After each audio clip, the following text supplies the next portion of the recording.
Today we journey into the shattered lands between to explore every possible ending of Elden Ring, including the recent revelations from Shadow of the Erdtree. Over the next few hours, we'll uncover the profound implications of each path your Tarnished can take, from the restoration of order to the embrace of chaos, from cosmic ascension to the cursing of all existence. So settle in, get comfortable, and let's begin this epic adventure together as we explore the many faces of destiny that await at the foot of the Erdtree. The endings of Elden Ring are not mere conclusions to a journey, but profound statements about power, order, freedom, and the very nature of existence itself.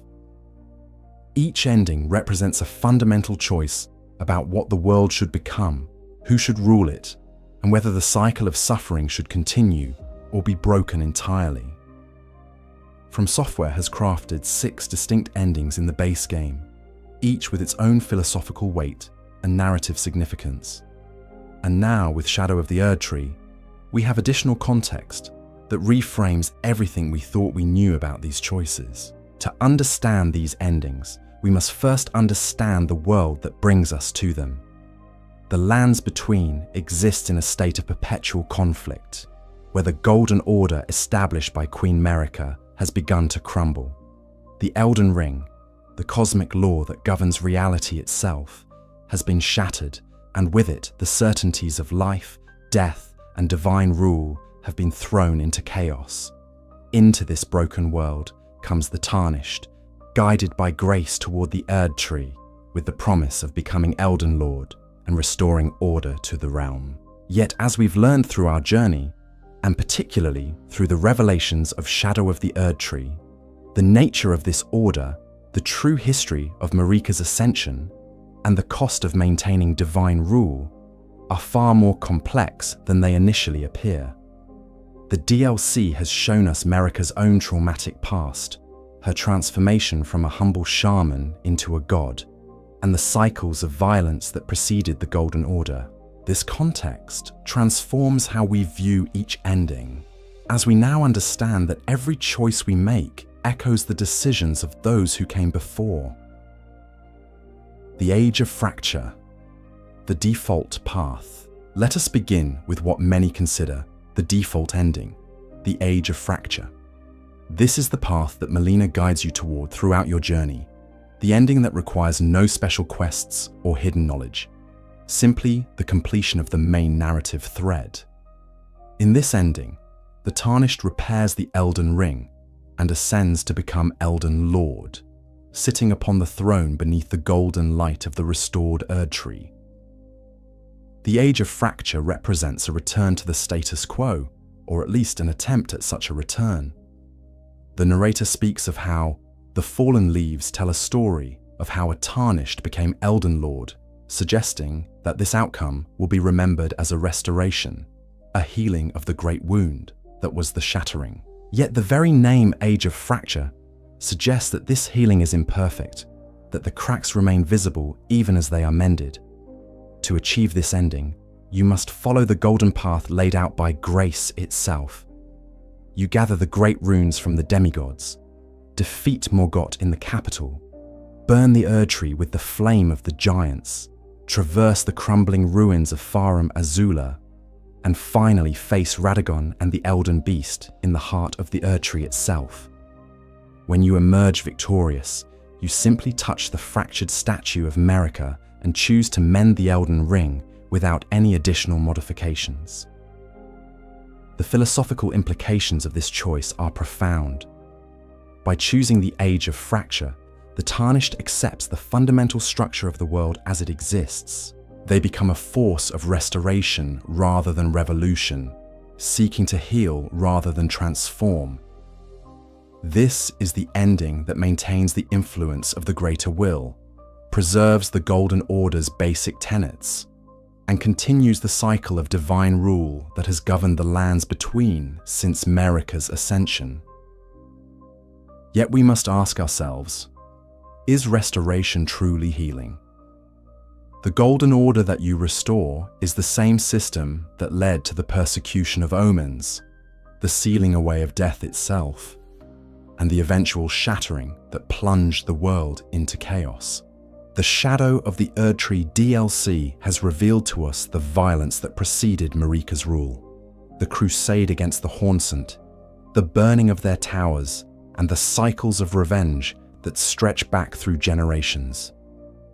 By choosing the Age of Fracture, are we healing these wounds or simply ensuring that the same patterns will repeat? The ending cinematic shows us the Tarnished seated upon the throne, bathed in golden light, with the Erdtree restored to its former glory. It is a beautiful image, one that speaks to hope and renewal. The narrator's words suggest that this age will be remembered fondly, that the Tarnished's deed will be celebrated in song and story. Yet there's an ambiguity here, a sense that perhaps this is how the victors write history, how those in power frame their ascension. In the context of the broader Elden Ring narrative, the Age of Fracture represents continuity. It is the ending that asks the least of both the player and the world, requiring no fundamental changes to the cosmic order, no challenges to the established hierarchy of gods and mortals. The Tarnished becomes Elden Lord much as Godfrey did before them, much as Radagon did in his turn. The cycle continues, and perhaps that is both the comfort and the tragedy of this ending. The Shadow of the Erdtree. DLC adds layers to this interpretation. We now know that Marika herself was once a victim of divine persecution, that her people, the shamans, were tortured and killed by the Hornsent in their pursuit of divinity. Yet when Marika achieved godhood, she did not break the cycle of violence, but perpetuated it, launching her own crusade of revenge. The Age of Fracture then becomes not just a restoration of order, but a restoration of this cycle, ensuring that the pattern of divine authority, backed by violence, continues into the future. The Age of Order. Goldmask's perfect vision. Moving beyond the default ending, we encounter the first of the alternative paths, the Age of Order, achieved through the completion of Goldmask's questline and the acquisition of the Mending Rune of Perfect Order. This ending represents a more refined version of the restoration, one that seeks to perfect the Golden Order rather than simply restore it. Goldmask, the brilliant and enigmatic scholar, spent his existence contemplating the flaws in the Golden Order. Through his research and meditation, he identified what he saw as the fundamental problem with the current system: the capricious nature of the gods themselves. The gods, in their mortality and personal desires, introduce chaos and conflict into what should be a perfect system of divine law. Radagon's abandonment of Ranni, Marika's shattering of the Elden Ring, the wars between demigods. All of these conflicts stem from the personal failings and desires of divine beings. To obtain this ending, you must follow Goldmask's journey throughout the game. You'll first encounter him on the broken bridge leading to Leyndell, standing in contemplation with his companion, Brother Corin. Goldmask poses a riddle about the nature of the Golden Order, one that can only be solved by uncovering the secret that Radagon and Marika are one and the same person. This revelation, hidden within a statue in Leyndell and revealed through the Law of Regression incantation, is the key to understanding Goldmask's philosophy. The discovery that Radagon and Marika are one being is crucial to Goldmask's understanding of the Order's flaws. Here was a god who fought against themselves, who created the very conflicts that tore the world apart. Marika shattered the Elden Ring while Radagon sought to repair it, a divine contradiction that exemplified the chaos that personal will brings to cosmic law. From this understanding, Goldmask developed his vision of perfect order, a system where the gods themselves are bound by immutable law, where personal desire cannot override cosmic harmony. The Mending Rune of Perfect Order represents this vision made manifest. When used to repair the Elden Ring, it creates a system where the fundamental laws of reality are so perfectly codified that even gods cannot violate them. The narrator speaks of the Age of Order, suggesting a time of unprecedented stability and harmony. This is order without the possibility of divine caprice, law without the corruption of personal ambition. Yet this perfection comes at a cost. Perfect order implies the elimination of free will, at least at the cosmic level. The gods abound, yes, but so too is the possibility of growth, change, or adaptation. Goldmask's vision is of a static universe, one where the laws are so perfect that they never need to be changed. This is simultaneously the ultimate expression of the Golden Order's ideals and its most extreme form. The Age of Order can be seen as a response to the trauma of the Shattering, where the default ending trusts in the goodness of the restored order and its rulers. Goldmask's ending eliminates the possibility of such rulers acting badly in the future. It's a system designed by someone who has witnessed the chaos that divine authority can create and has decided that the solution is to remove the human element from governance entirely. In the context of Shadow of the Erdtree's revelations, the Age of Order takes on additional significance. We now know that the Golden Order was built upon violence, that Marika's ascension came through conquest and revenge. Goldmask's perfect order could be seen as an attempt to transcend this history, to create a system so pure that it cannot be corrupted by the cycles of violence that have defined the world's past.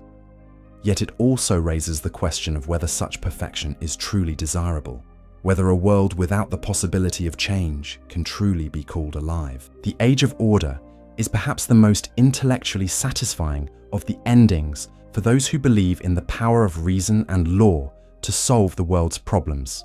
It represents the triumph of philosophy over politics, of cosmic principle over personal desire.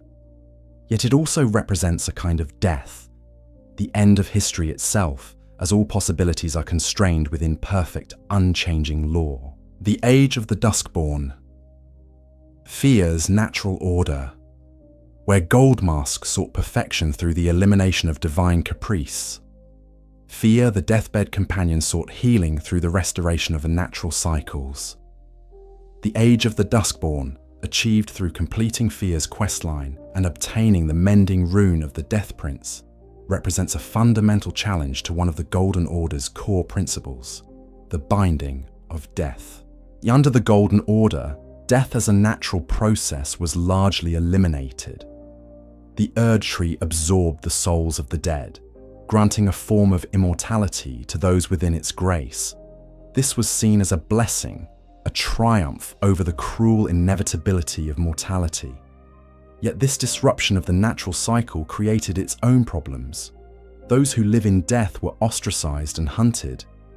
The undead became abominations to be destroyed, and the very concept of a natural end to life was lost. Fear's quest begins with her role as a deathbed companion, one who holds the dying and absorbs their life force to give it to champions. She speaks of the warmth that comes from such intimacy with death, the comfort that can be found in accepting mortality rather than fleeing from it. Her ultimate goal is the resurrection of Godwyn the Golden, not as a living being, but as the Prince of Death, a god who can restore the natural balance between life and death. The path to this ending takes you deep into the underground realms, to the deep-root depths where Godwyn's corrupted remains have taken root. Here, in a cathedral of roots and death, Fear performs her final service. She lies with Godwyn's corpse, giving her life to birth the mending rune of the Death Prince.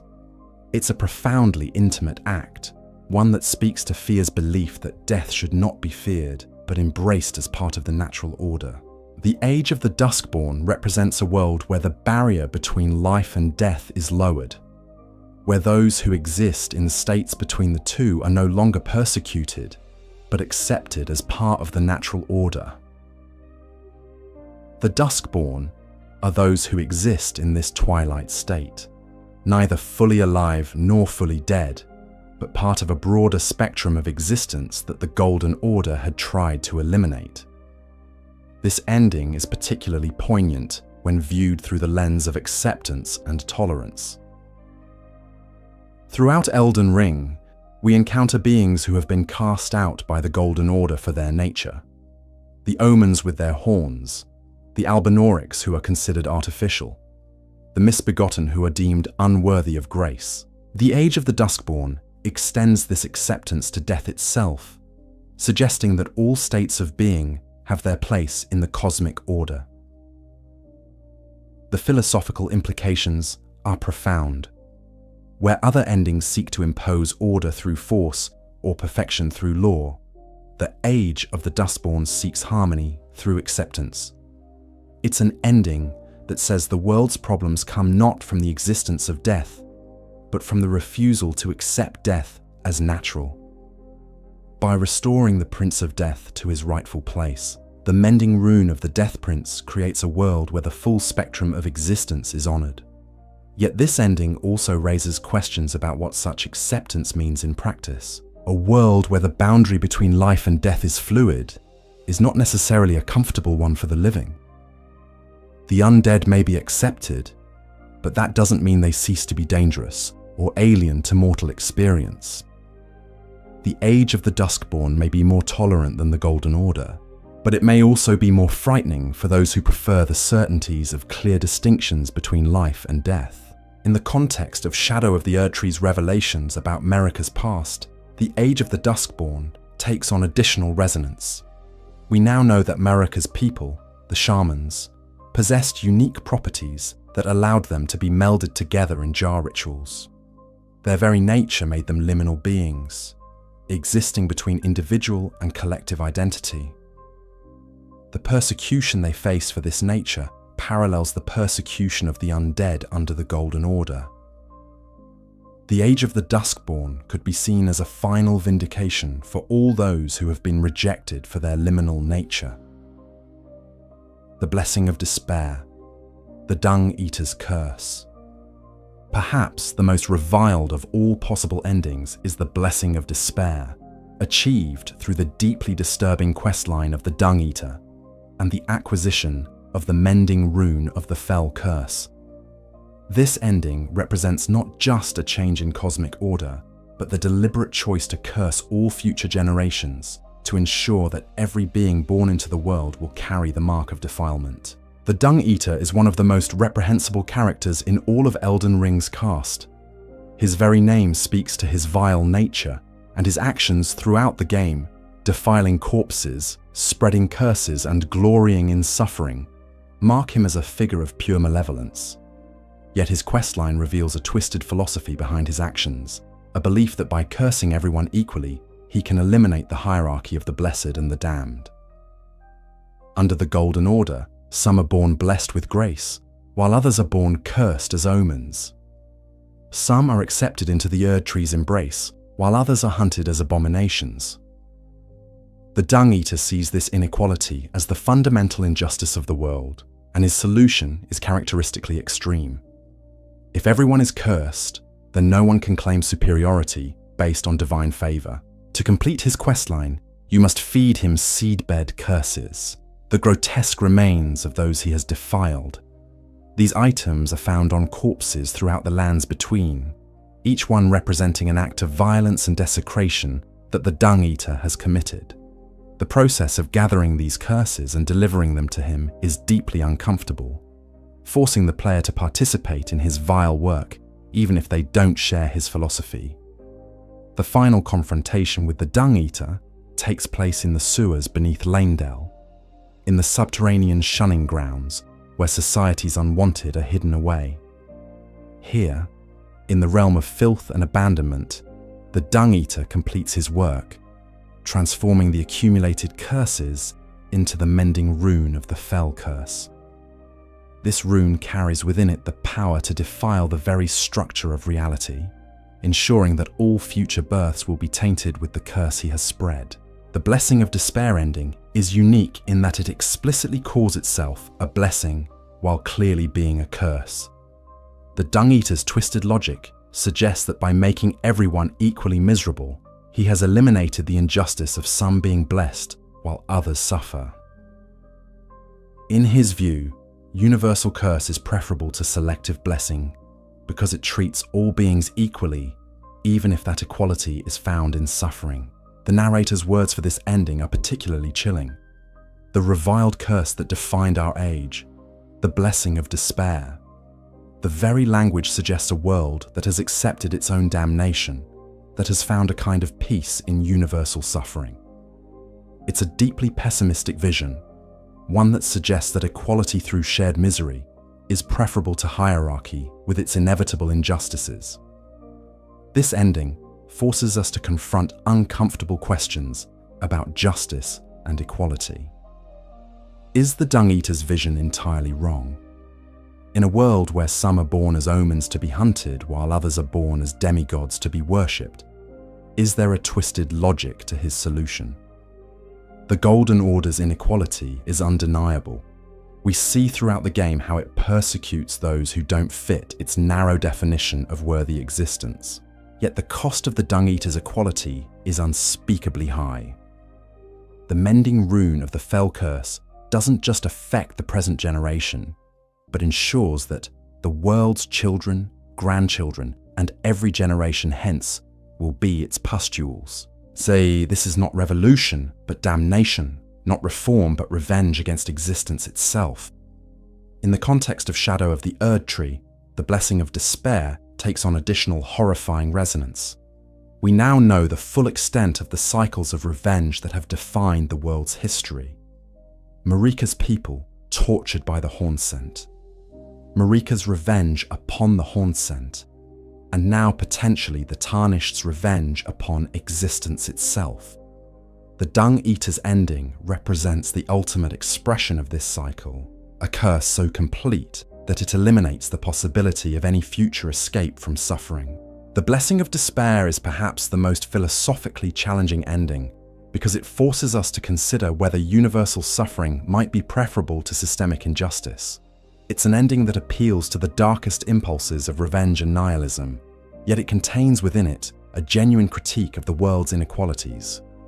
Whether this critique justifies the solution is the question that haunts anyone who chooses this path. The Lord of Frenzied Flame, Chaos Incarnate. If the Blessing of Despair represents despair taken to its logical extreme, then the Lord of Frenzied Flame ending represents chaos given ultimate expression.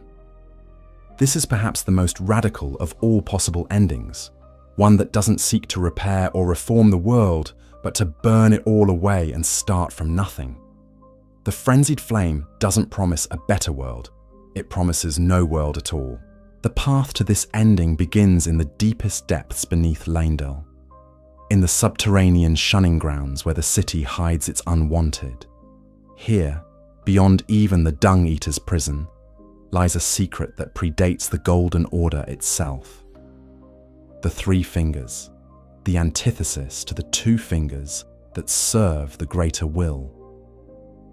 Where the two fingers represent order and purpose, the three fingers embody chaos and the desire to return all things to the primordial unity that existed before creation. The journey to the Three Fingers is both literal and symbolic. You must descend through the sewers, past the imprisoned and the forgotten, through areas where even the light of grace barely reaches. The architecture itself becomes more primitive and alien as you go deeper until you reach the Frenzied Flame prescription, a cathedral of madness where the Three Fingers wait. The encounter with the Three Fingers is unlike any other in the game. To approach them, you must remove all equipment, standing naked and vulnerable before these avatars of chaos. The cutscene that follows is deeply disturbing, showing the Three Fingers burning their mark into your character's flesh, while incomprehensible whispers fill the air. You emerge from this encounter permanently changed, your eyes glowing with the flame of frenzy, your very soul marked by chaos. The philosophy behind the Frenzied Flame is revealed through the words of Hyetta, a blind maiden who serves as the flame's prophet. She speaks of the original unity, the one great that was divided and fractured into the multiplicity of existence. All suffering, she claims, stems from this division. If all things were one, there could be no conflict, no inequality, no pain. The Frenzied Flame offers to return all things to this state of unity by burning away the illusion of separation. This is a philosophy of ultimate nihilism dressed in the language of healing. The Frenzied Flame doesn't seek to reform existence, but to end it. Not to solve the world's problems, but to eliminate the world itself. It's a solution that appeals to those who have become so disillusioned with existence that they would rather see it all burn than continue to struggle with its imperfections. The Lord of Frenzied Flame ending is unique in that it can override all other choices. If you bear the mark of the three fingers, no other ending is possible. You will automatically become the Lord of Frenzied Flame, whether you change your mind or not. This represents the consuming nature of chaos itself, the way that despair and nihilism can overwhelm all other considerations once they take hold. The ending itself is apocalyptic in the truest sense. The Tarnished doesn't sit upon a throne but stands amid the flames as reality burns around them. The Erdtree is consumed, the lands between are reduced to ash, and the cycle of gods and mortals comes to an end, not through victory, but through obliteration. If Miquella is still alive to witness this, she vows to hunt you down and deliver destined death to you, recognizing the ultimate betrayal of choosing destruction over any form of existence. The Lord of Frenzied Flame ending forces us to confront the appeal of nihilism in the face of systemic injustice. When the world seems irredeemably broken, when every attempt at reform seems to perpetuate the same cycles of violence and oppression, the desire to simply burn it all down becomes understandable, even if it remains horrifying. In the context of Shadow of the Erdtree's revelations, the Frenzied Flame ending takes on additional meaning. We now see the full scope of the cycles of violence that have defined the world's history: persecution, revenge, counter-revenge, in an endless spiral of retribution. The Frenzied Flame represents the ultimate rejection of this cycle, not through forgiveness or reform, but through the complete annihilation of all participants. Yet the ending also raises profound questions about responsibility and choice.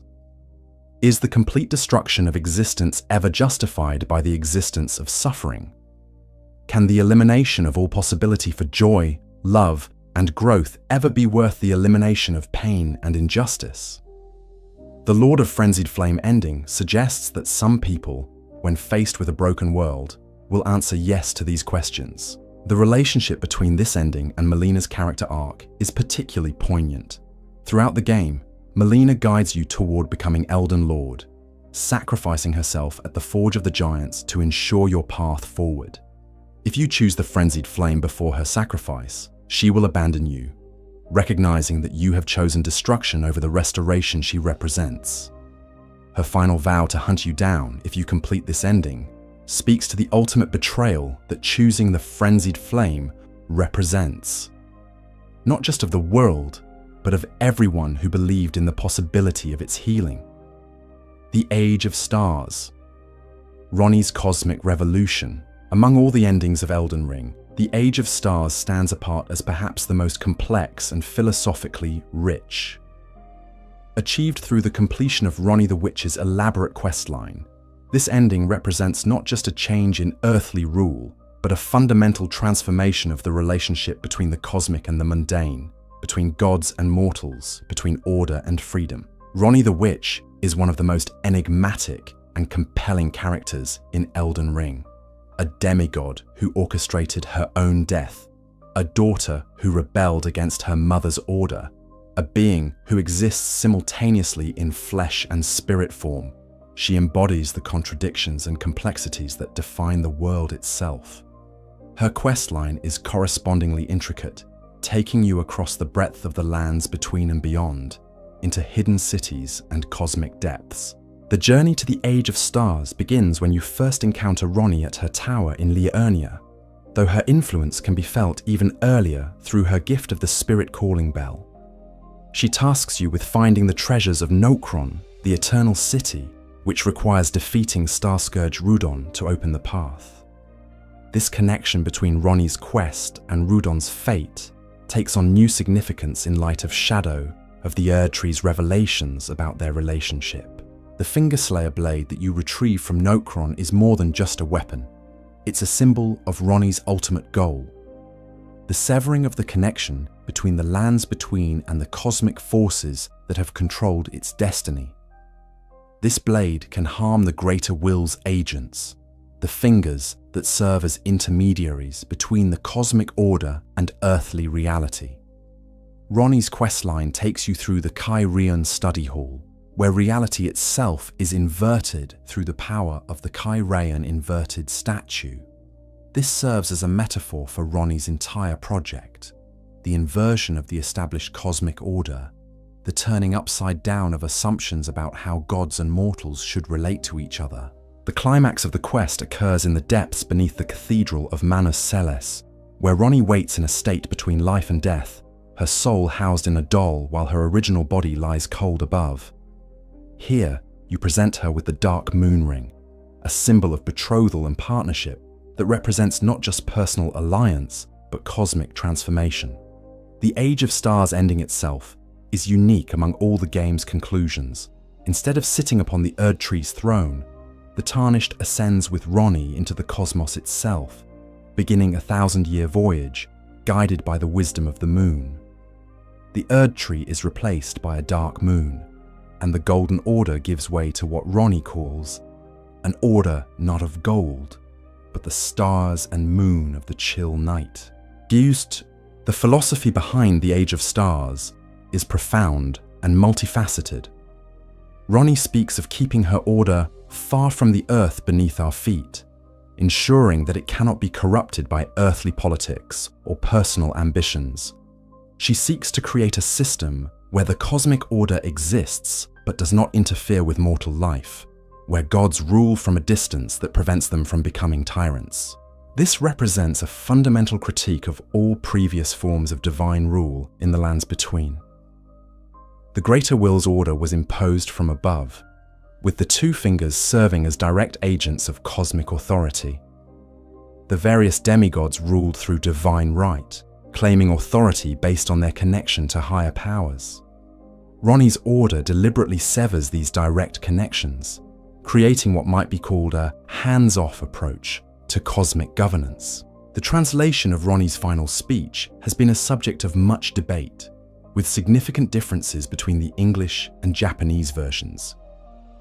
In Japanese, Ranni's intention seems even more clearly focused on creating a system where the cosmic order exists but cannot be directly perceived or touched by mortals, eliminating the ability of would-be tyrants to claim divine mandate for their earthly rule. The Age of Stars ending is often considered the good ending by many players, and it's easy to see why. It promises freedom from tyranny, distance from oppressive cosmic forces, and the possibility of mortals determining their own fate. Yet it also raises questions about abandonment and responsibility. By removing themselves from direct governance, do Ranni and the Tarnished also abandon their responsibility to protect the world from threats they may be uniquely positioned to address? The 1,000-year voyage that concludes the ending is both literal and metaphorical. Literally, it suggests that Ranni and the Tarnished will spend the next millennium exploring the cosmos, learning the wisdom of the stars and moon. Metaphorically, it represents a complete break from the cycles of earthly politics and divine intervention that have defined the world's history.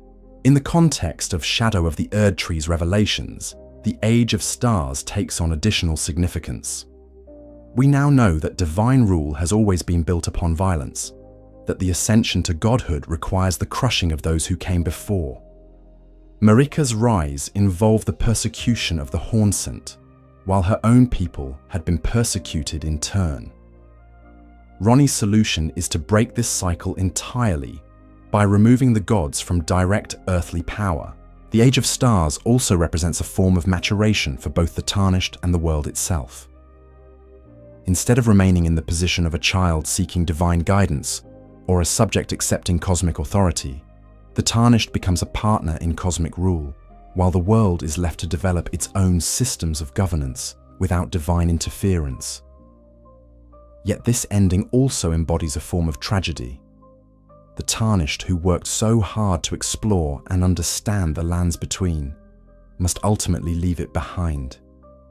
The relationships formed, the struggles endured, the world saved. All of this becomes part of the past as the new cosmic order begins. It's a bittersweet conclusion that offers hope for the future at the cost of separation from everything that came before. The relationship between Ranni and the Tarnished in this ending is unique among all the game's conclusions. In every other ending, the Tarnished rules alone or serves as an agent of larger forces. Only in the Age of Stars do they become a true partner, ruling alongside someone who shares their power and wisdom. This partnership represents not just personal fulfillment, but a new model for how power can be exercised, not through dominance, but through collaboration. Shadow of the Erdtree, Miquella's tragic vision. With the release of Shadow of the Erdtree, our understanding of Elden Ring's ending has been enriched by new context and the revelation of an additional conclusion within the DLC itself. While the expansion doesn't add new endings to the base game, it provides a parallel narrative that illuminates the themes and choices that define each of the 6 main endings. The story of Shadow of the Erdtree centers on Miquella the Kind, perhaps the most tragic figure in all of Elden Ring's pantheon. Son of Marika and Radagon, brother to Melania, Miquella was born with the power to compel love and affection, yet cursed to remain forever young.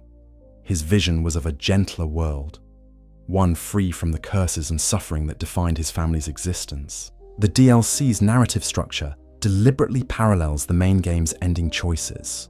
Just as the Tarnished must choose between different visions of order in the base game, the story of Shadow of the Erdtree presents us with different perspectives on Miquella's quest for godhood and his methods of achieving his vision of compassion.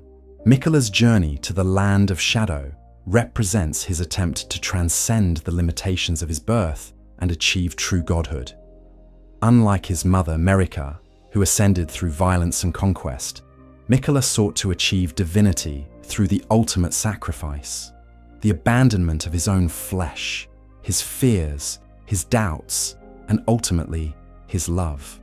This process of divesting himself of humanity in pursuit of a divine ability to create a perfect world forms the tragic core of the DLC's narrative. The revelation that Rudon is Miquella's promised consort adds layers of complexity to this story.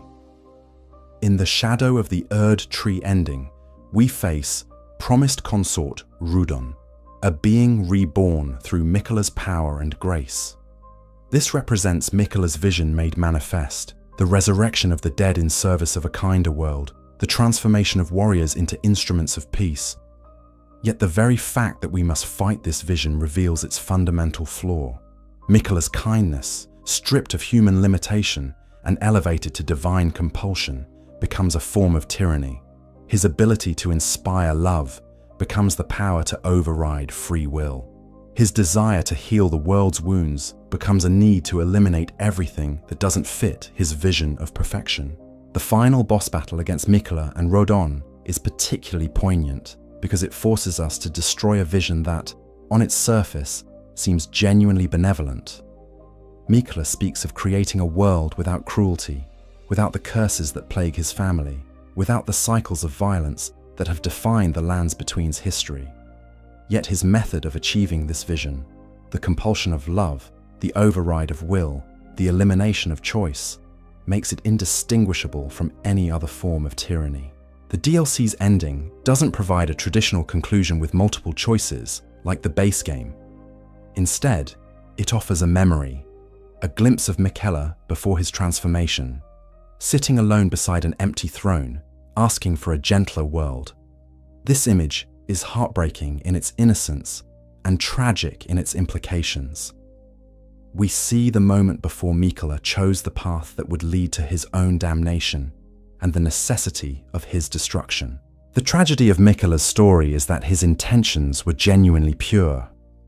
Unlike the other demigods who sought power for its own sake, Miquella truly wanted to heal the world's wounds. His research into unalloyed gold was driven by a desire to cure his sister's rot, His creation of the Erdtree was an attempt to provide sanctuary for the outcasts of the Golden Order, and his ultimate quest for godhood was motivated by a sincere belief that only divine power could create the gentle world he envisioned.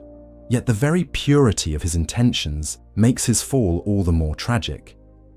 By divesting himself of love and doubt, Miquella eliminated the human elements that might have tempered his divine authority. Love without the possibility of rejection becomes compulsion.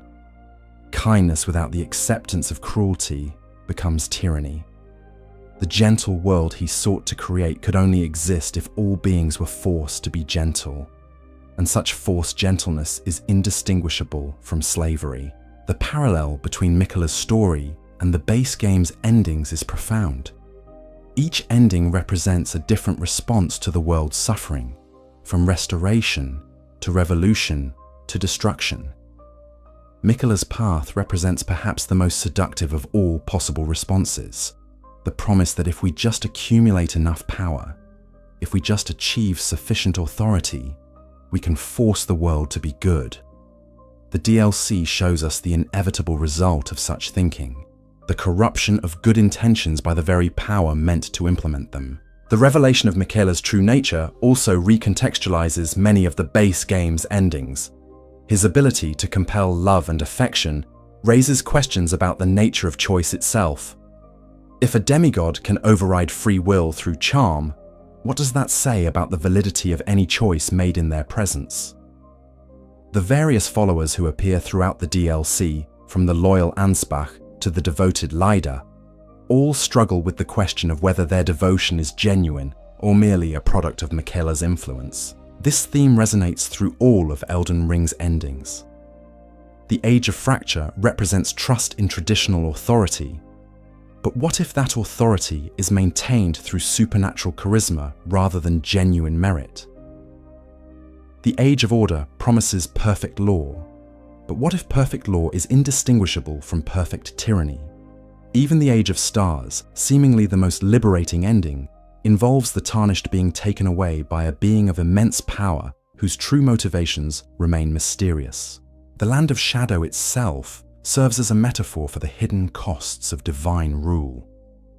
This realm, sealed away behind Marika's veil, contains the violence and trauma that the Golden Order preferred to forget. Here lie the ruins of the Hornsent civilization, destroyed in Marika's crusade of revenge. Here too, we find Messmer the Impaler, Marika's own son, condemned to carry out her will in darkness and secrecy. The Land of Shadow is what every divine order requires, but prefers not to acknowledge. A realm of violence and suffering that makes the appearance of peace and prosperity possible. The crusade against the Hornsent, revealed in the DLC, provides crucial context for understanding the cycles of violence that define the world's history.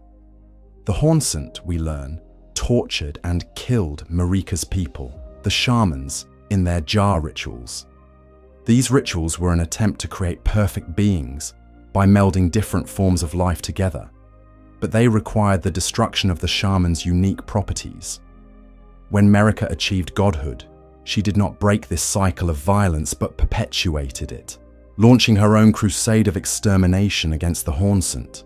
This revelation transforms our understanding of every ending in the base game.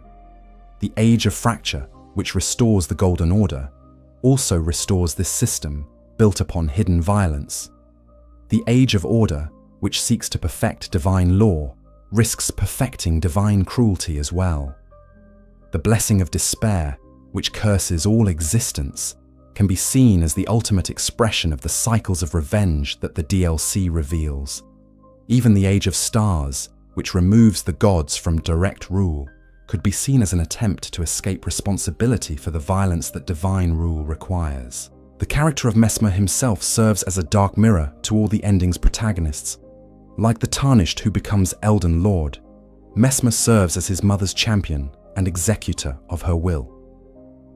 Yet his story shows us the cost of such service: eternal exile in a shadowed realm, branded as a figure of fear and hatred, condemned to carry out necessary violence while bearing the full weight of its moral cost.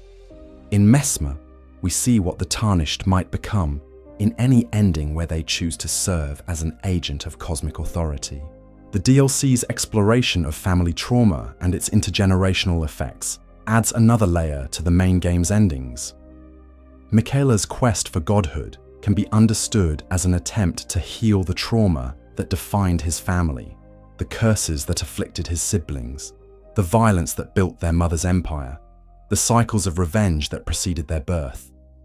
Yet his methods only perpetuate these cycles in new forms, creating fresh trauma for future generations to inherit. This theme of inherited trauma resonates through all the endings. The Age of Fracture restores a system built upon historical violence, ensuring that future generations will inherit both its benefits and its costs. The Age of Order seeks to prevent future trauma through perfect law, but risks creating the trauma of absolute control. The Blessing of Despair explicitly visits the sins of the present upon future generations. Only the Age of Stars offers a genuine break from these patterns by removing the sources of cosmic authority entirely, though at the cost of abandoning the world to face its problems without divine aid. The philosophy of choice in Elden Ring's endings. The multiplicity of endings in Elden Ring reflects FromSoftware's sophisticated understanding of moral philosophy and political theory. Each ending represents not just a different outcome for the world, but a different fundamental approach to the problems of governance, justice, and the relationship between power and responsibility. The Age of Fracture embodies a conservative philosophy, the belief that existing institutions, despite their flaws, are preferable to revolutionary change. This ending trusts in the basic structure of the Golden Order, while hoping that new leadership can address its problems. It represents the appeal of restoration over revolution, of healing over transformation. The Age of Order reflects the technocratic impulse, the belief that rational systems and perfect laws can solve human problems. Goldmask's vision is of governance through algorithm rather than human judgment, of cosmic law so perfectly designed that it eliminates the possibility of corruption or error. It's an appealing vision for those who believe that the world's problems stem from flawed decision-making rather than fundamental conflicts of interest. The Age of the Duskborn represents a philosophy of acceptance and inclusion. Rather than trying to perfect the world or eliminate its problems, this ending seeks to expand the definition of what constitutes valid existence. It's a liberal philosophy in the classical sense, one that emphasizes tolerance and the expansion of rights to previously excluded groups. The Blessing of Despair embodies a radical egalitarian philosophy taken to its logical extreme. The Dung Eater's vision is of equality through shared suffering, of justice through universal injustice. It represents the appeal of revolutionary destruction when reformist approaches seem inadequate to address systemic problems. The Lord of Frenzied Flame ending reflects nihilistic philosophy, the belief that existence itself is the problem, and that the only solution is the elimination of existence. It's the endpoint of despair about the possibility of meaningful reform or revolution. The Age of Stars represents what might be called cosmic libertarianism, the belief that the fundamental problem is the existence of coercive authority itself. Ranni's solution is not to perfect government, but to remove it to a distance where it cannot interfere with mortal self-determination. Each of these philosophical approaches has historical precedence and contemporary relevance. The conservative impulse of the Age of Fracture can be seen in political movements that seek to restore past greatness while preserving existing institutional structures. The technocratic vision of the Age of Order reflects contemporary debates about artificial intelligence, algorithmic governance, and the possibility of removing human bias from decision-making systems. The inclusive philosophy of the Age of the Duskborn resonates with movements for civil rights and the expansion of social acceptance to marginalized groups. The radical egalitarianism of the Blessing of Despair echoes revolutionary movements that seek to tear down existing hierarchies, even at great cost. The nihilism of the Frenzied Flame reflects the appeal of accelerationism and the desire to burn it all down when other approaches seem inadequate. The libertarian philosophy of the Age of Stars speaks to contemporary debates about the proper scope of government authority and the possibility of human flourishing without extensive institutional control. What makes Elden Ring's treatment of these philosophies sophisticated is that it presents each as a genuine response to real problems. The Golden Order's flaws, its persecution of outcasts, its disruption of natural cycles, its susceptibility to corruption, are real and significant. Each ending offers a different solution to these problems, and each solution has both appealing aspects and troubling implications. The game refuses to provide easy answers or clear moral guidance. Instead, it presents the player with genuinely difficult choices between competing values. Do you prioritize stability or justice, order or freedom, inclusion or excellence, security or autonomy? Each ending emphasizes different values and accepts different costs. This moral complexity is enhanced by the personal relationships that drive each questline. Goldmask is presented as a brilliant scholar whose insights into the nature of divine law are genuinely valuable. Fire is shown as a compassionate figure whose care for the dying and the outcasts is deeply moving. Even the Dung Eater, for all his vileness, articulates a real critique of the world's inequalities. Ranni is presented as a complex figure whose rebellion against cosmic authority comes with both great costs and great potential benefits. The DLC's exploration of Miquella's story adds another layer to this moral complexity. Here is a character whose intentions are unquestionably pure, whose desire to heal the world's wounds is genuine, yet whose methods lead to tyranny and whose vision ultimately requires his own destruction. Miquella's tragedy illustrates the dangers of believing that pure intentions are sufficient to justify the accumulation of ultimate power. The revelation of the historical cycles of violence that preceded the Golden Order further complicates the moral landscape. We now know that every system of order in the world's history has been built upon violence against some group or another. The Hornsent tortured the shamans, Marika destroyed the Hornsent, and now the Tarnished must choose what to do with the system Marika built. Each ending can be seen as a different response to this legacy of violence. The philosophical sophistication of Elden Ring's endings extends to their treatment of power itself. The game consistently shows that the accumulation of power, regardless of the intentions behind it, tends to corrupt those who wield it. Marika began as a victim, but became a perpetrator. Miquella sought to heal, but became a tyrant. Even Ranni, perhaps the most sympathetic of the powerful figures, removes herself from direct rule precisely because she understands the corrupting nature of power. This creates a paradox that runs through all the endings. The problems of the world seem to require powerful solutions, yet the accumulation of power necessary to implement those solutions tends to corrupt the very goals they were meant to achieve. Each ending represents a different attempt to resolve this paradox, from Goldmask's effort to make power algorithmic and thus incorruptible, to Ranni's decision to make power distant and thus less dangerous. The role of trauma and memory in shaping destiny, one of the most profound themes that emerges from a comprehensive analysis of Elden Ring's endings, is the role that trauma and memory play in shaping both individual choices and cosmic destiny. The Shadow of the Erdtree DLC has made this theme explicit through its exploration of the historical violence that preceded the Golden Order, but traces of it can be found throughout the base game's ending scenarios. The concept of inherited trauma is central to understanding the world of Elden Ring. The lands between exist in a state where the wounds of the past continue to bleed into the present. The persecution of omens stems from ancient fears about the Crucible. The hatred of those who live in death comes from the Golden Order's disruption of natural cycles. The shattering itself can be understood as the culmination of traumas that were never properly addressed or healed. Each ending represents a different approach to dealing with this inherited trauma.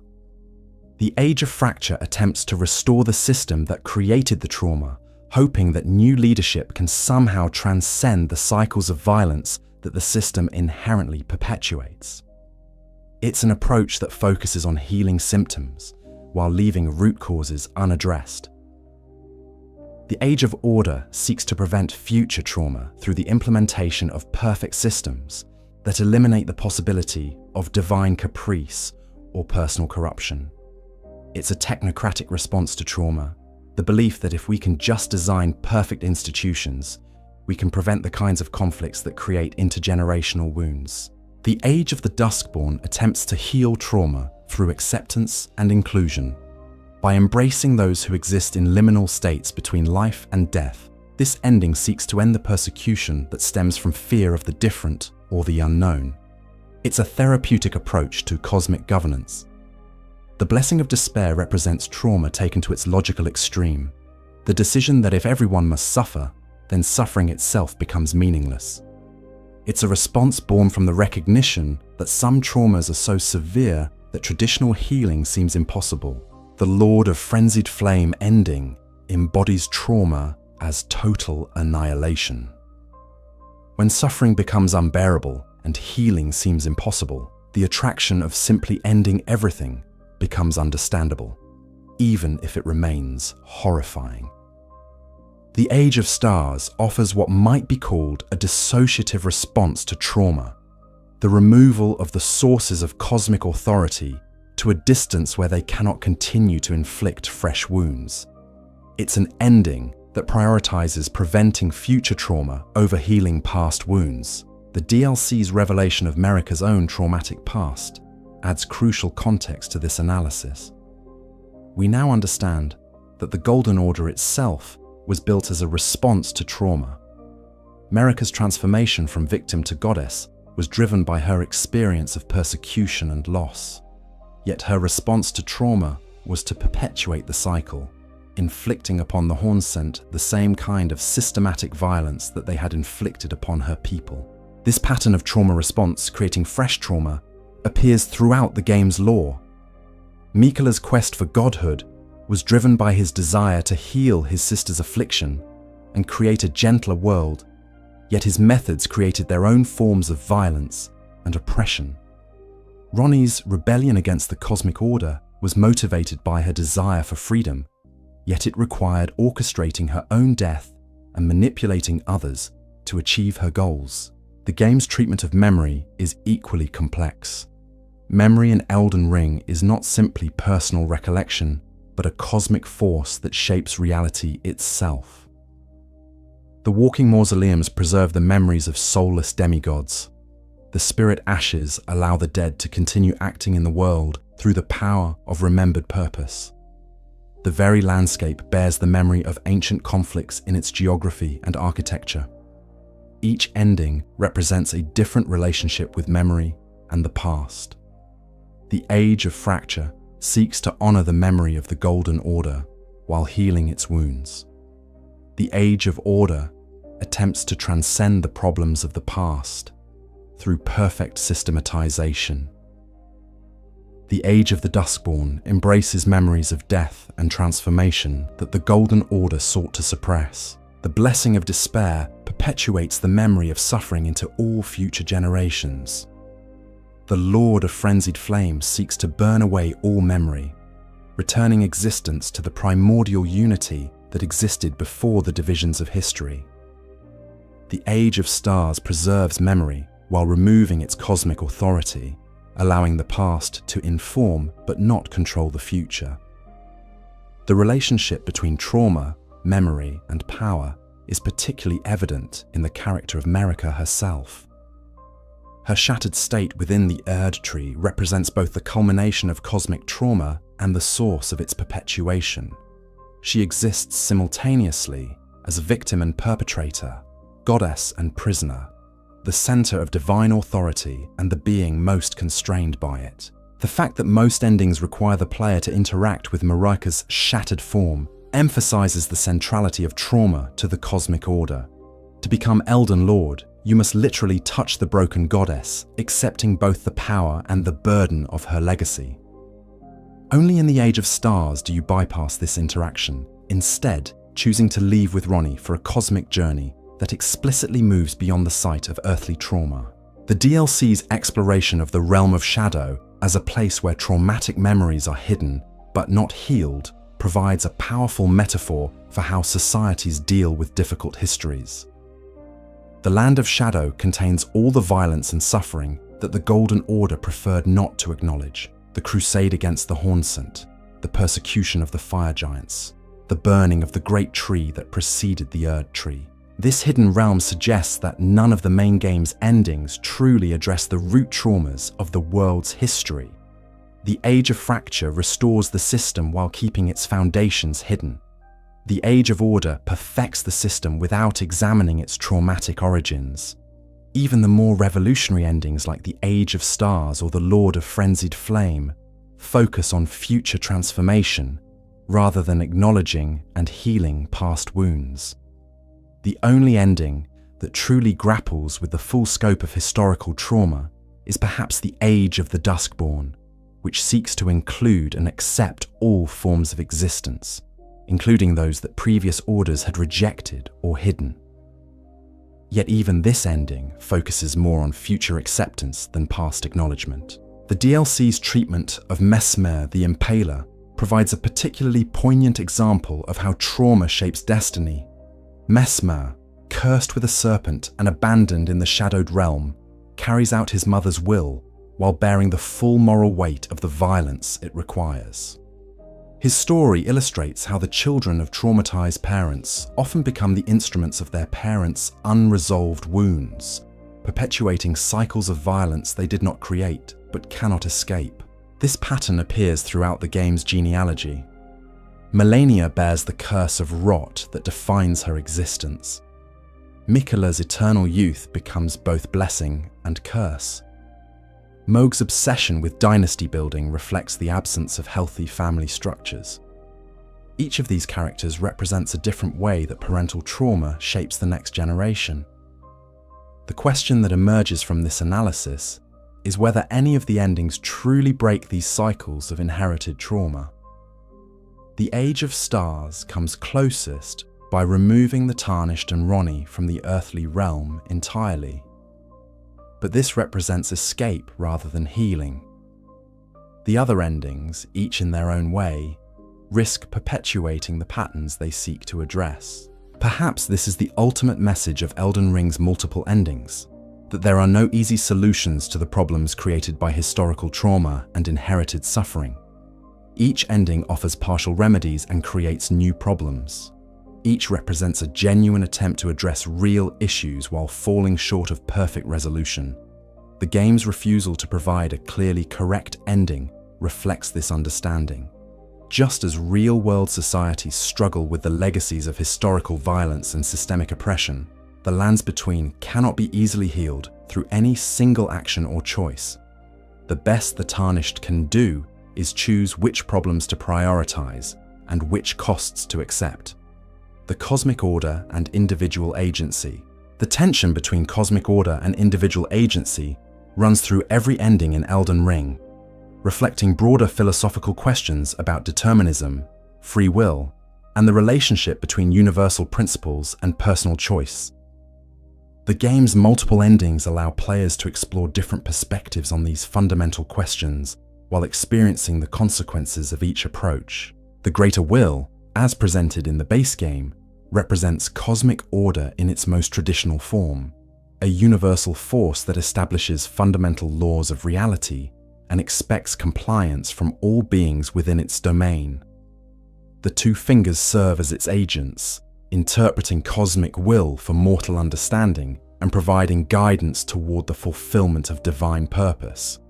This system assumes that cosmic order is inherently good and that individual agency is valuable primarily insofar as it aligns with universal principles. The Age of Fracture ending embraces this traditional relationship between cosmic order and individual agency. The Tarnished exercises their personal choice to restore the Elden Ring, but does so in service of cosmic law as interpreted by the Two Fingers and Melina. Individual agency becomes the instrument through which cosmic order is restored and maintained. This ending reflects a philosophical position that sees no fundamental conflict between free will and cosmic determinism. The Tarnished chooses to fulfill their cosmic destiny, suggesting that the highest expression of individual agency lies in the voluntary acceptance of universal purpose. It's a perspective that finds meaning through alignment with transcendent principles rather than resistance to them. The Age of Order represents a more complex relationship between these forces. Goldmask's vision acknowledges that individual agency, particularly at the level of divine beings, can corrupt cosmic order. His solution is to perfect the cosmic system to such a degree that individual choice becomes constrained within parameters that prevent the corruption of universal principles. This ending reflects a technocratic approach to the problem of free will versus determinism. Rather than trusting in the natural harmony between individual choice and cosmic order, it seeks to engineer systems that guide individual agency toward optimal outcomes. It's a perspective that sees unfettered free will as dangerous, but believes that properly constrained choice can serve cosmic good. The Age of the Duskborn takes a different approach by expanding the definition of what constitutes valid existence within cosmic order. Rather than constraining individual agency to prevent corruption, this ending broadens cosmic order to include forms of existence that previous systems had excluded. The relationship between cosmic law and individual choice becomes more accommodating rather than more restrictive. This reflects a pluralistic philosophical approach that sees cosmic order as expansive enough to encompass diverse forms of individual expression. The tension between universal principles and personal agency is resolved not through constraint or perfect systematization, but through the recognition that cosmic order itself is broad enough to include what might seem like contradictory elements. The Blessing of Despair presents perhaps the most disturbing relationship between cosmic order and individual agency. The Dung Eater's vision treats individual suffering as a cosmic principle, making universal misery into a form of cosmic law. Individual agency becomes relevant only as the means through which cosmic curse is spread and maintained. This ending reflects a nihilistic philosophical position that sees suffering as the fundamental truth of existence and views any attempt to escape this truth as delusion. Individual choice matters only insofar as it can be used to ensure that all beings share in the cosmic reality of suffering. It's a perspective that finds a twisted form of meaning through the embrace of universal despair. The Lord of Frenzied Flame ending represents the complete rejection of the tension between cosmic order and individual agency through the elimination of both. The Frenzied Flame doesn't seek to balance universal principles with personal choice, but to return everything to the primordial unity that existed before such distinctions became meaningful. This reflects a radical philosophical position that sees the division between self and cosmos as the source of all suffering. Individual agency and cosmic order are both viewed as illusions created by the false division of the primordial one into multiple beings. The solution is not to balance these forces, but to eliminate the conditions that make their separation possible. The Age of Stars offers perhaps the most sophisticated treatment of the relationship between cosmic order and individual agency. Ranni's vision maintains cosmic order, but removes it to a distance where it cannot directly constrain individual choice. The cosmos continues to operate according to universal principles, but these principles do not translate into direct governance of mortal affairs. This ending reflects a libertarian philosophical approach that sees the fundamental problem as the proximity of cosmic authority to individual choice. Rather than eliminating cosmic order or constraining individual agency, it seeks to create space between them where personal freedom can flourish without cosmic interference. It's a perspective that finds value in both universal principles and individual choice, but believes they function best when kept at appropriate distances. The Shadow of the Erdtree DLC adds crucial complexity to this analysis through its exploration of Miquella's relationship with cosmic order and individual agency. Miquella's power to compel love represents a form of cosmic authority that operates through the manipulation of individual choice rather than its elimination. His victims maintain the illusion of free will while having their fundamental emotional responses controlled. This represents perhaps the most insidious relationship between cosmic order and individual agency, one where cosmic authority operates by corrupting the very faculty through which individuals make choices. Miquella's vision of a gentle world could only be achieved by eliminating genuine agency while maintaining its appearance. The DLC's revelation that Miquella had to abandon his own love and doubt to achieve godhood provides a crucial insight into the relationship between power and agency. To wield cosmic authority effectively, Miquella had to eliminate those aspects of his own individual agency that might have constrained his use of power. He became a perfect instrument of cosmic compassion by ceasing to be a genuine individual. This pattern appears throughout the game's treatment of cosmic authority. Marika's status as both goddess and prisoner within the Erdtree suggests that wielding cosmic power requires the sacrifice of individual agency, even for those who seem to be in control. The Greater Will's chosen vessels become instruments of cosmic law rather than genuine agents of their own will. The 2 fingers and 3 fingers represent different aspects of this dynamic. The 2 fingers serve as interpreters of cosmic will, but their interpretation may itself be a form of individual agency that corrupts cosmic order.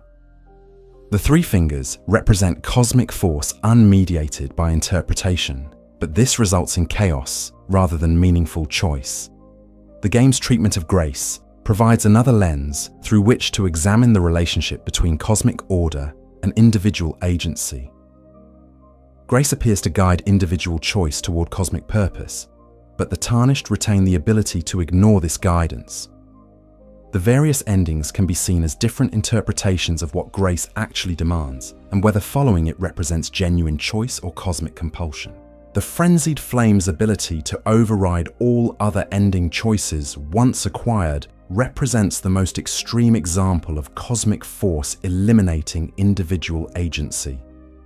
Once marked by the 3 fingers, the Tarnished loses the ability to choose any other destiny, suggesting that some forms of cosmic power are inherently totalitarian. Yet the existence of Miquella's needle, which can reverse the Frenzied Flame's influence, suggests that even the most constraining cosmic forces can potentially be resisted through sufficient effort and sacrifice. The requirement that the needle be used in Placidusax's arena beyond time itself implies that true freedom from cosmic constraint requires stepping outside the normal flow of reality. The multiple endings ultimately suggest that the relationship between cosmic order and individual agency is not fixed, but depends on the choices made by those who wield cosmic power. Each ending represents a different way of structuring this relationship, from the traditional hierarchy of the Age of Fracture to the radical separation of the Age of Stars. The absence of a clearly correct ending reflects the genuine difficulty of balancing universal principles with individual freedom. Each approach offers benefits and costs, and each represents a legitimate response to the fundamental philosophical questions that the game raises. The player's choice of ending becomes their own contribution to the ongoing dialogue between cosmic order and individual agency.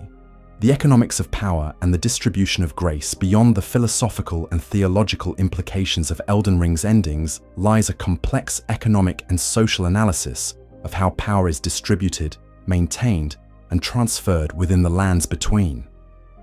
Each ending represents not just a different cosmic order, but a different system for organizing society, distributing resources, and determining who has access to the benefits of civilization.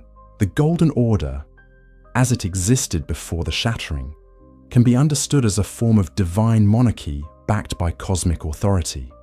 Grace, the golden light that marks those chosen by the Greater Will, serves as both a spiritual blessing and a form of social capital that determines one's place in the hierarchy. Those touched by grace, the Tarnished, the demigods, the champions of the Golden Order, enjoy privileges and opportunities denied to others. The Erdtree itself functions as both a religious symbol and an economic institution. It promises eternal life to those who die in grace, creating a form of spiritual economy where proper behavior in life is rewarded with continued existence after death. This system incentivizes loyalty to the Golden Order while creating a fundamental inequality between those who have access to this spiritual economy and those who are excluded from it. The Age of Fracture ending restores this system without fundamentally altering its economic structure. The Tarnished becomes Elden Lord, sitting at the apex of a hierarchy that distributes power and resources based on divine favor. While new leadership might address some of the system's problems, the fundamental inequality between the graced and the graceless remains intact. This ending appeals to those who believe that the problems of the Golden Order stem from poor leadership rather than structural issues. It assumes that the system can be reformed from within and that the concentration of power in the hands of a single divinely chosen ruler can be beneficial if that ruler is sufficiently wise and just. The Age of Order represents a technocratic approach to these same economic and social structures. Goldmask's perfect order doesn't eliminate the hierarchy of the Golden Order, but seeks to make it function more efficiently and fairly. By binding the gods themselves to cosmic law, this ending attempts to eliminate the arbitrariness and corruption that can arise when ultimate power is wielded by beings capable of personal preference and error. From an economic perspective, the Age of Order represents an attempt to create a meritocratic system where position and resources are distributed according to objective criteria rather than personal favor or arbitrary divine choice. It's an appealing vision for those who believe that properly designed institutions can eliminate inequality and corruption. Yet the Age of Order also raises questions about flexibility and adaptation.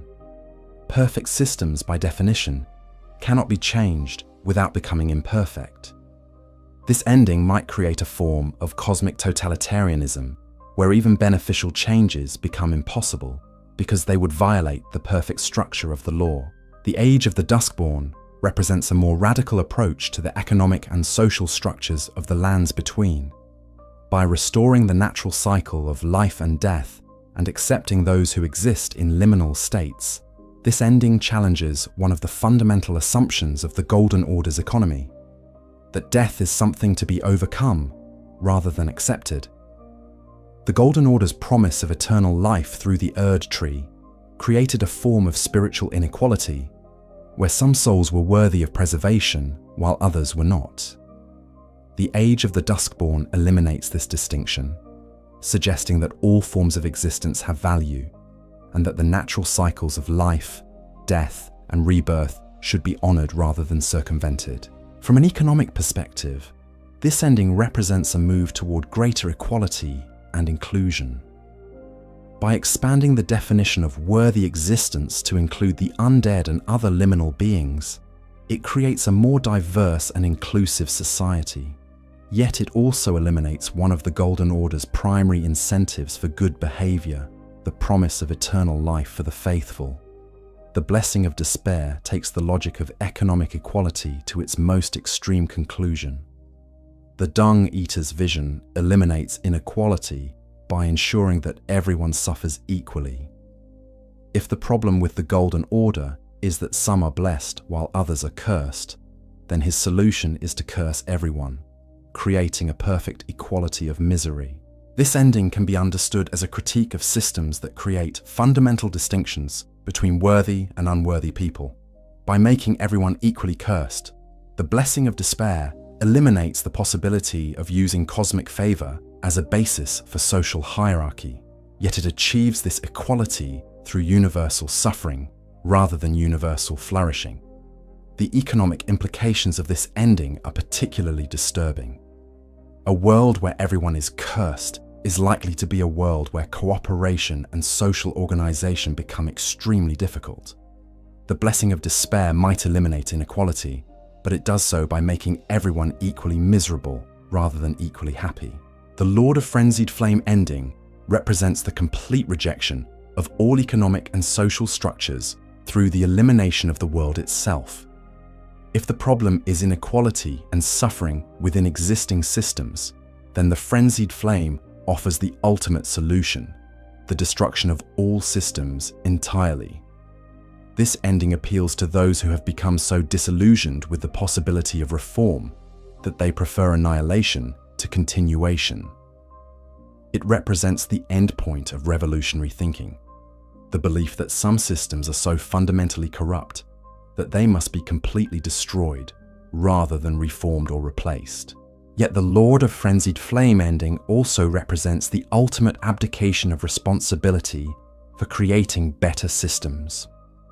Instead of working to build more just and equitable societies, it chooses to eliminate the possibility of society entirely.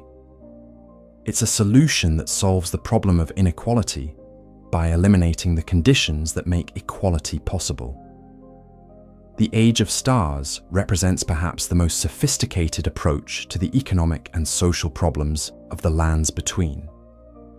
By removing cosmic authority to a distance where it cannot directly interfere with mortal affairs, this ending creates space for new forms of social organization to emerge. Rather than imposing a specific economic or social system, the Age of Stars allows mortals to develop their own institutions without divine interference. This represents a form of cosmic federalism where universal principles exist but do not translate into direct governance of local affairs. The economic implications of this ending are particularly interesting. Without direct divine authority to enforce specific social structures, communities would be free to experiment with different forms of organization. Some might develop democratic institutions, others might create new forms of monarchy, and still others might experiment with entirely novel approaches to social organization. Yet the Age of Stars also raises questions about protection and guidance. By removing cosmic authority, this ending also removes cosmic protection. Communities would be free to develop their own institutions, but they would also be vulnerable to threats that might require divine intervention to address. The Shadow of the Erdtree DLC adds crucial context to this economic analysis by revealing the historical foundations of the Golden Order's economy. The crusade against the Hornsent can be understood as a form of colonial conquest, where America's forces seized territory and resources while eliminating or subjugating the existing population. The Land of Shadow itself represents the hidden costs of the Golden Order's economy, the violence and suffering that were necessary to establish and maintain cosmic authority, but were kept hidden from the main population. This pattern of hidden violence supporting visible prosperity is a common feature of imperial systems throughout history. The DLC's revelation that Marika's own people were victims of similar violence before becoming perpetrators adds another layer to this analysis. The cycle of victim becoming victimizer, of the oppressed becoming oppressors, reflects broader patterns in how power and resources are transferred between groups over time. Miquella's vision of a gentler world can be understood as an attempt to break these cycles of economic violence. His Haligtree was meant to provide sanctuary for the outcasts of the Golden Order, the Albinorics, the misbegotten, and others who were excluded from its economic benefits.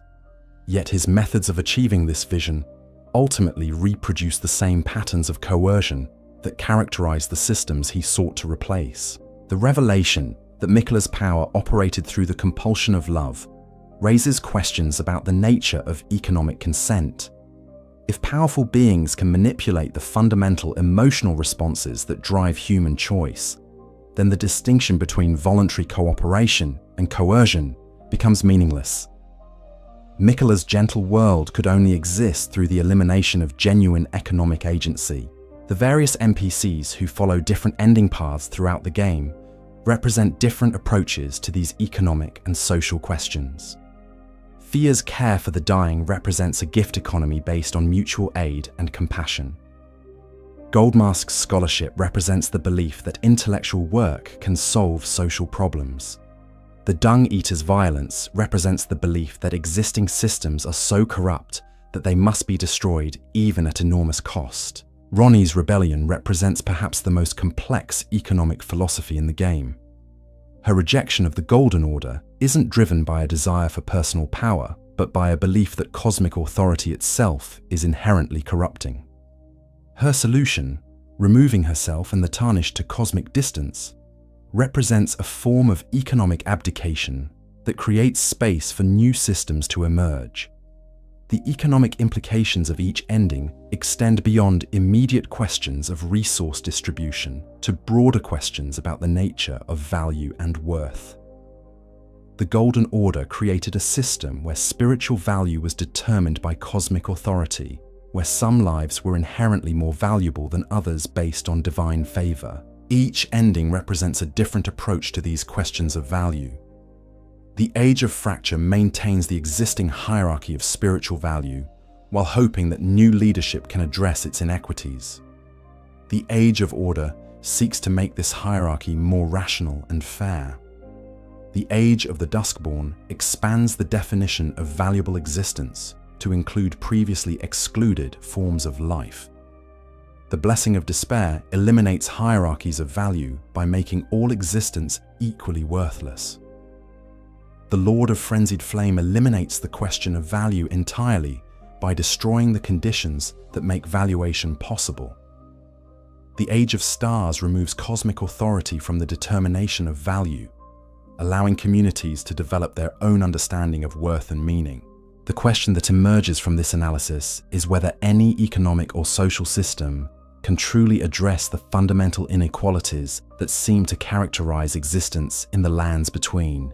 Each ending offers solutions that create new problems, suggesting that the pursuit of perfect justice might be inherently impossible.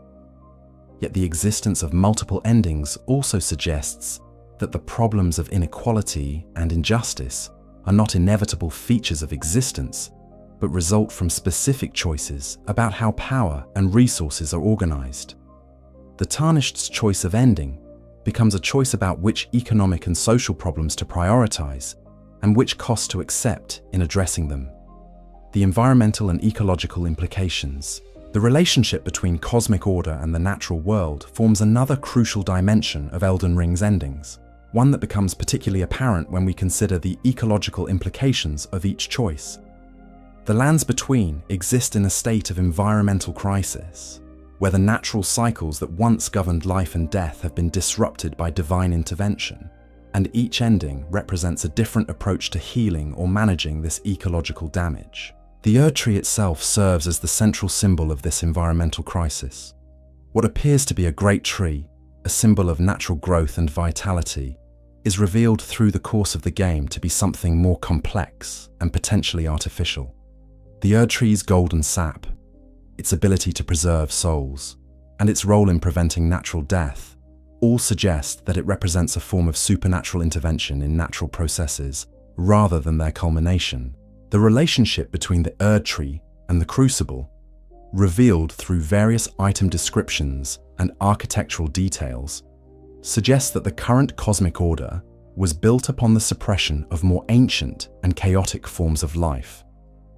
The Crucible represented a time when all life was blended together, where the boundaries between different forms of existence were fluid and permeable.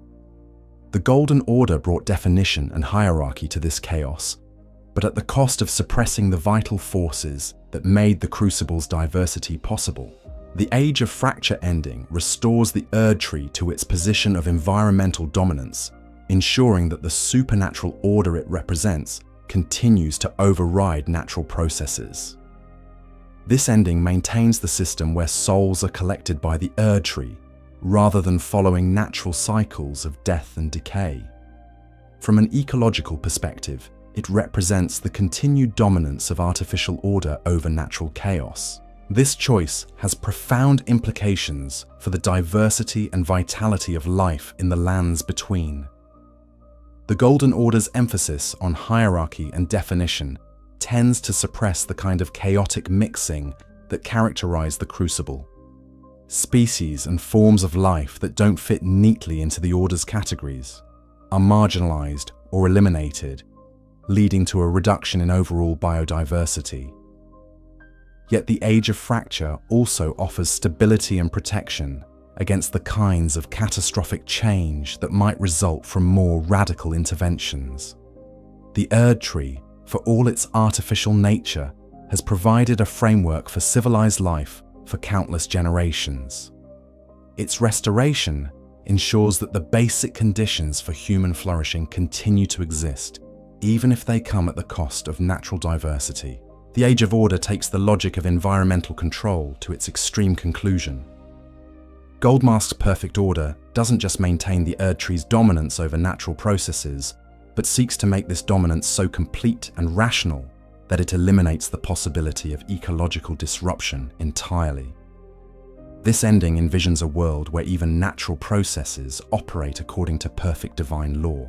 From an ecological perspective, the Age of Order represents the ultimate triumph of design systems over evolutionary ones. Perfect order would eliminate the waste, conflict, and apparent randomness that characterize natural ecosystems in favor of a system where every element functions according to rational principles. It's an appealing vision for those who see nature as inherently flawed and believe that intelligent design can create better outcomes than natural selection. Yet perfect ecological control also eliminates the adaptability and resilience that come from natural diversity and competition. Ecosystems designed according to perfect principles might function efficiently under stable conditions, but could prove catastrophically fragile when faced with unexpected challenges or changes. The Age of the Duskborn represents a fundamentally different approach to environmental management. By restoring the natural cycle of life and death and accepting liminal forms of existence, this ending seeks to heal the ecological damage caused by the Golden Order's interference with natural processes. The restoration of death as a natural process has profound ecological implications. Death is not just an endpoint for individual organisms, but a crucial component of ecological cycles that transfer energy and nutrients between different forms of life. The Golden Order's disruption of death created a form of ecological constipation where resources became locked up in the Erdtree rather than cycling through the broader ecosystem. The Age of the Duskborn's acceptance of undead and other liminal beings also represents a more diverse and inclusive approach to ecological management. Instead of trying to eliminate forms of life that don't fit neatly into defined categories, this ending embraces the full spectrum of existence, including forms that exist between traditional boundaries. Yet this ecological diversity comes with its own challenges.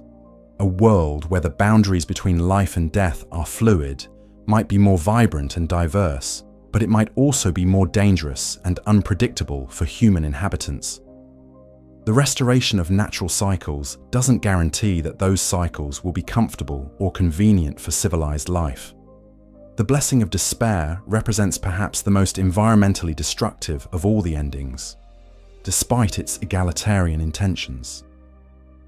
The Dung Eater's curse doesn't just affect human social organization, but extends to the fundamental processes of birth and development that drive ecological systems. A world where all new life is born cursed would face severe ecological consequences.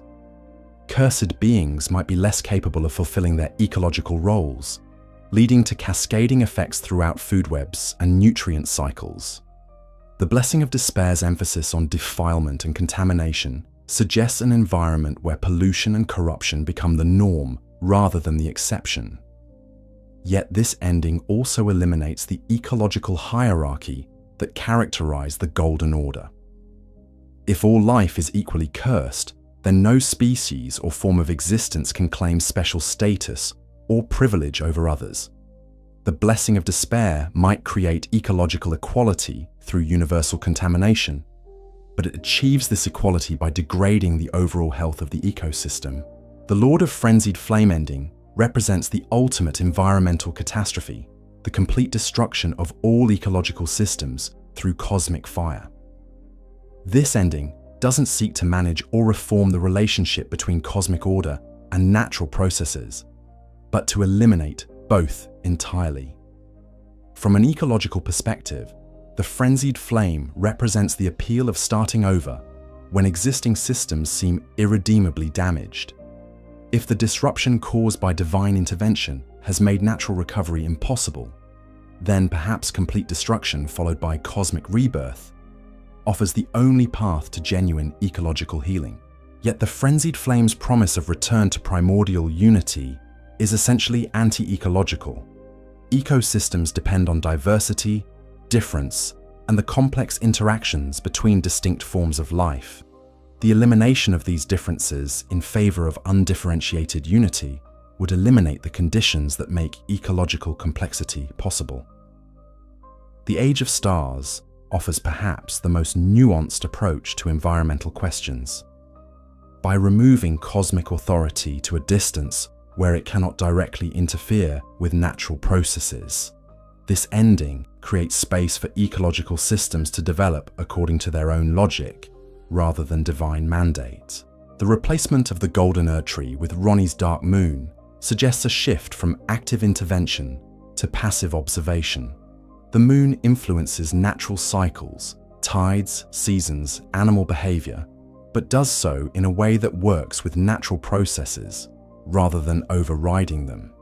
This ending represents a form of cosmic environmentalism that seeks to minimize divine interference with natural systems. Yet the Age of Stars also removes the protection and guidance that cosmic authority provided. Natural systems might be free to develop according to their own logic, but they would also be vulnerable to catastrophic changes or external threats that might require divine intervention to address. The freedom to develop naturally comes with the risk of natural catastrophe. The Shadow of the Erdtree DLC adds crucial context to these ecological considerations by revealing the environmental history that preceded the Golden Order. The burning of the great tree that came before the Erdtree represents a form of ecological catastrophe that parallels humanity's real-world experiences with deforestation and environmental destruction. The revelation that the current Erdtree grew from the remains of this earlier tree suggests that even apparently natural systems might be built upon the destruction of what came before.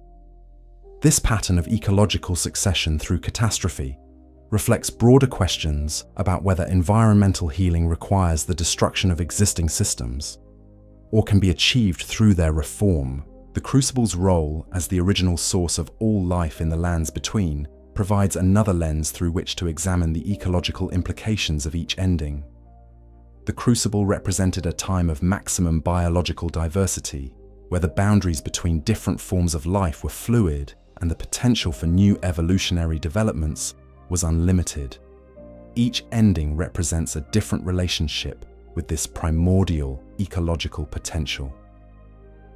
The Age of Fracture maintains the Golden Order's suppression of Crucible energies in favor of defined hierarchies and clear categories. The Age of Order seeks to perfect this suppression through rational systematization. The Age of the Dustborn embraces some aspects of Crucible diversity by accepting liminal forms of existence, though it doesn't necessarily restore the full chaos of the original mixing.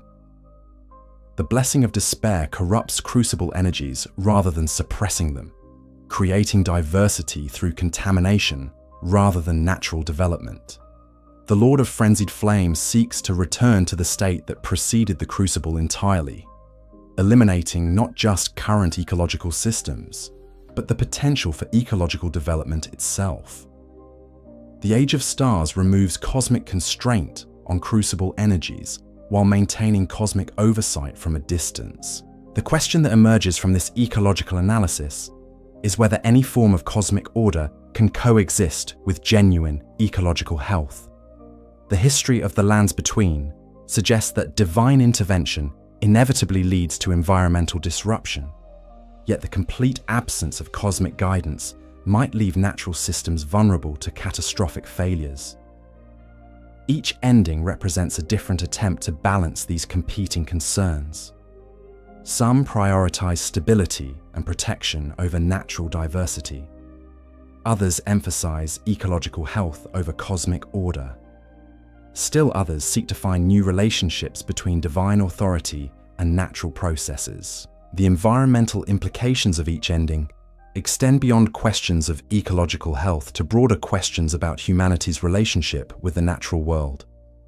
Do human beings require cosmic protection from natural forces? Or does such protection ultimately prove more harmful than helpful? Can civilized life coexist with ecological diversity, or does the maintenance of human society require the suppression of natural chaos? These questions don't have easy answers, and Elden Ring's multiple endings reflect this complexity. Each ending offers a different vision of how human civilization might relate to the natural world, and each comes with its own costs and benefits. The player's choice becomes a statement about which environmental values they consider most important and which ecological costs they're willing to accept. The metaphysics of identity and transformation, perhaps the most profound philosophical questions raised by Elden Ring's endings, concern the nature of identity itself, what makes someone who they are, whether identity is fixed or mutable, and what it means to transform at the most fundamental level. These questions become particularly acute when we consider the cosmic transformations that each ending represents, not just for the world, but for the Tarnished who implements them. The very concept of the Tarnished challenges traditional notions of identity. These are beings who once possessed grace, lost it, and now seek to reclaim it. Yet the Tarnished we play is not simply returning to a previous state, but becoming something new, Elden Lord, a role that transcends their original identity entirely. This transformation raises questions about continuity and change. Is the Elden Lord the same person who began the journey as a lowly Tarnished, or have they become something fundamentally different? Each ending represents a different answer to these questions of identity and transformation. The Age of Fracture suggests that identity can be expanded and elevated while maintaining essential continuity. The Tarnished becomes Elden Lord, but remains recognizably themselves, sitting upon the throne as an enhanced version of who they always were. This ending embraces transformation while maintaining the comfort of identity continuity. The Age of Order takes a more radical approach to the question of identity transformation. By binding even gods to perfect cosmic law, this ending suggests that individual identity is ultimately less important than systemic function. The Tarnished becomes Elden Lord not as a unique individual, but as the perfect fulfillment of a cosmic role. Identity becomes subordinate to function, and personal characteristics matter only insofar as they serve universal principles. This philosophical approach reflects broader questions about whether individual identity is inherently valuable or merely instrumentally useful. Goldmask's vision suggests that the problems of the world stem partly from the excessive emphasis on individual personality and preference. Perfect order eliminates these sources of chaos by making identity purely functional rather than personal. The Age of the Duskborn offers perhaps the most complex treatment of identity transformation. By embracing the liminal states between life and death, this ending suggests that identity itself might be more fluid and mutable than typically assumed. The undead, the deathbed companions, and other beings who exist between traditional categories challenge the notion that identity must fit into clearly defined boundaries. Fia's own transformation throughout her questline illustrates this philosophical approach. She begins as a woman who provides comfort to the dying, but her ultimate sacrifice to birth the mending rune of the Death Prince transforms her into something else entirely. Yet this transformation is presented not as a loss of identity, but as its ultimate fulfillment. She becomes most truly herself by embracing her role in the cosmic order of life and death. The Blessing of Despair represents perhaps the most disturbing approach to identity transformation. The Dung Eater's curse doesn't eliminate individual identity, but corrupts it, ensuring that all future identities will be fundamentally tainted by his influence. This ending suggests that identity is not fixed, but can be altered at the most basic level, and that such alterations can be imposed upon unwilling subjects. The philosophical implications are deeply troubling. If identity can be corrupted through cosmic curse, then the boundaries of the self become permeable to outside influence in ways that eliminate meaningful consent or agency. The Dung Eater's vision treats identity as something that can be reshaped according to the will of those with sufficient power, reducing individual selfhood to a form of property that can be modified by others. The Lord of Frenzied Flame ending takes the logic of identity transformation to its ultimate conclusion: the elimination of individual identity entirely through return to primordial unity. This ending suggests that the separation between self and other, between individual and cosmos, is itself the source of suffering, and that true peace can only be achieved through the destruction of these distinctions. The philosophical appeal of this position is evident in various mystical traditions that see individual identity as an illusion to be transcended. Yet the Frenzied Flame's approach to transcendence is through destruction rather than enlightenment, through the burning away of distinction rather than the recognition of underlying unity. It represents a form of metaphysical nihilism that sees identity as a mistake to be corrected rather than a mystery to be explored. The Age of Stars offers the most sophisticated treatment of identity transformation by suggesting that individual identity can be maintained even as it undergoes cosmic expansion. The Tarnished becomes Ranni's consort and partner in cosmic rule, but this transformation appears to enhance rather than eliminate their individual characteristics. The 1,000-year voyage that concludes this ending represents identity transformation as exploration and growth rather than destruction or absorption.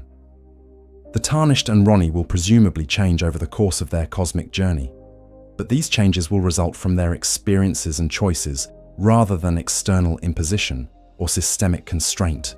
This ending reflects a philosophical approach that sees identity as dynamic rather than static, but fundamentally self-directed rather than externally determined.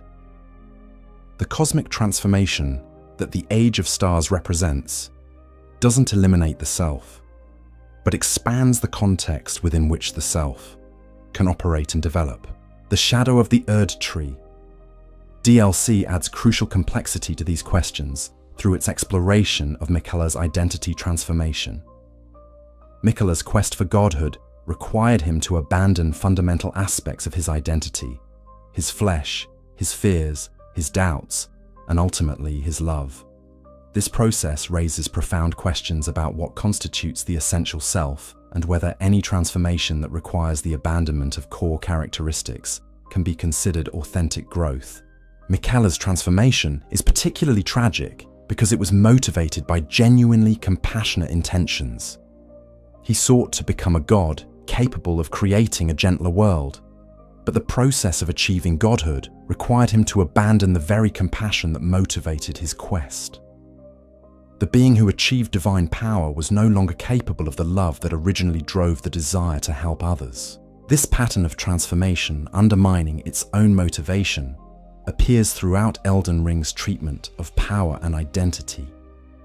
Marika became a goddess to escape persecution, but found herself trapped within systems that required her to perpetuate the very patterns of violence she had sought to escape.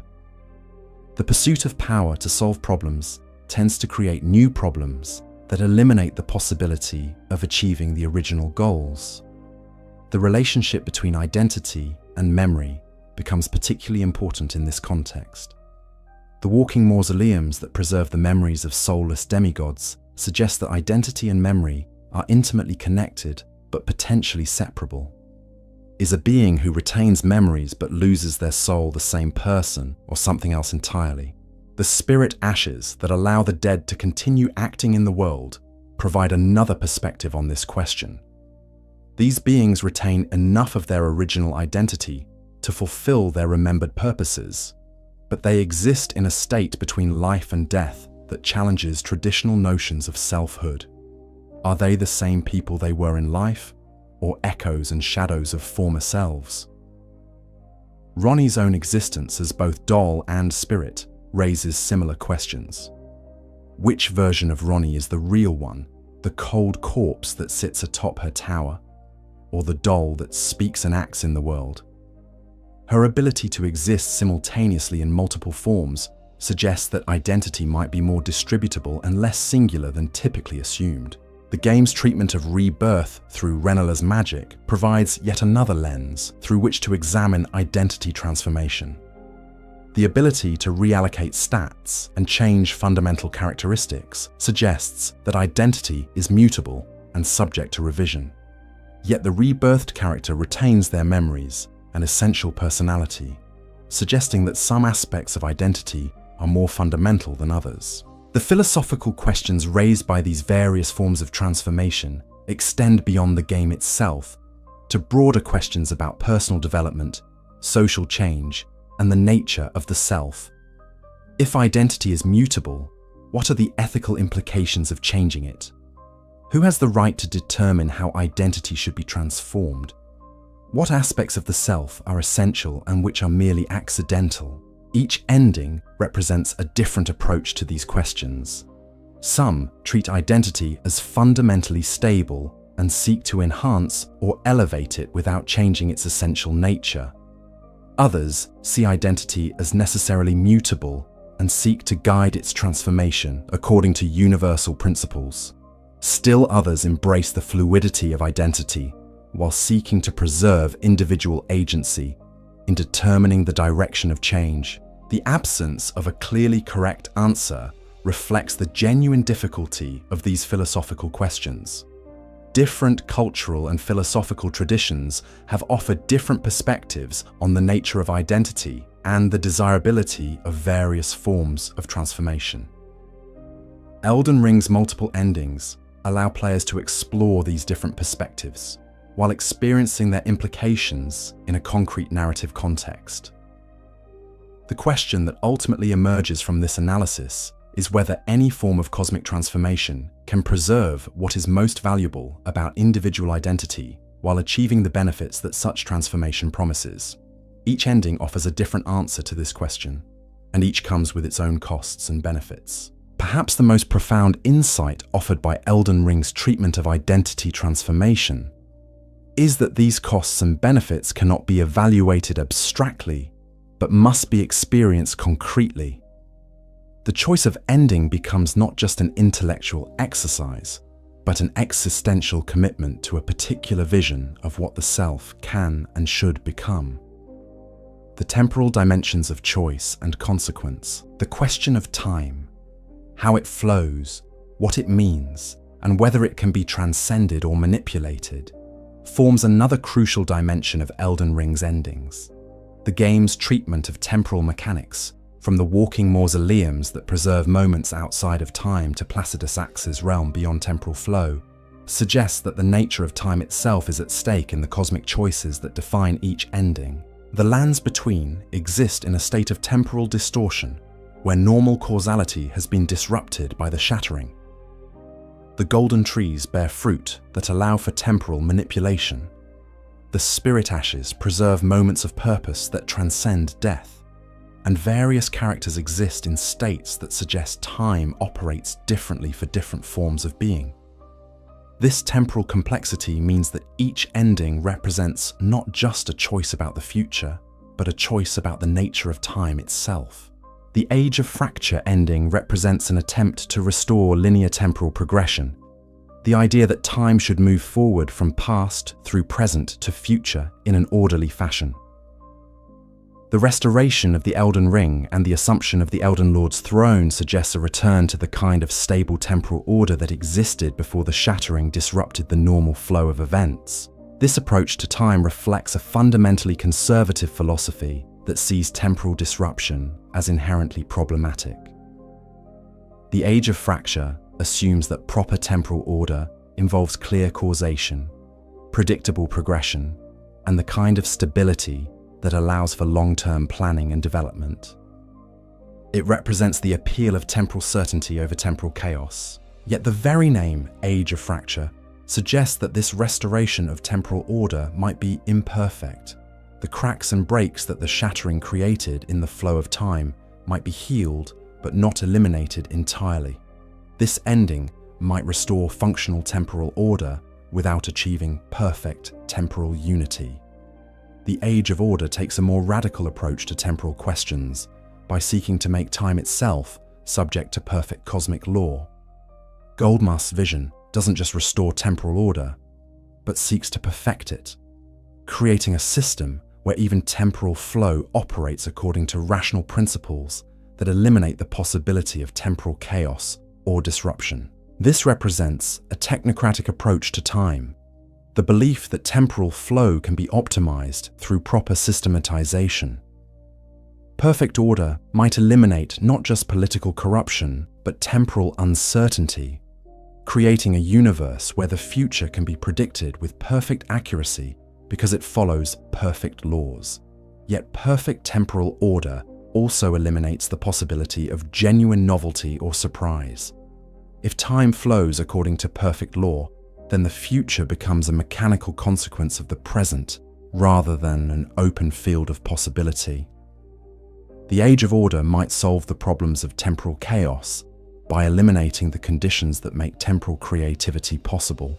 The Age of the Dustborn represents a fundamentally different approach to temporal questions by embracing the liminal spaces between past, present, and future.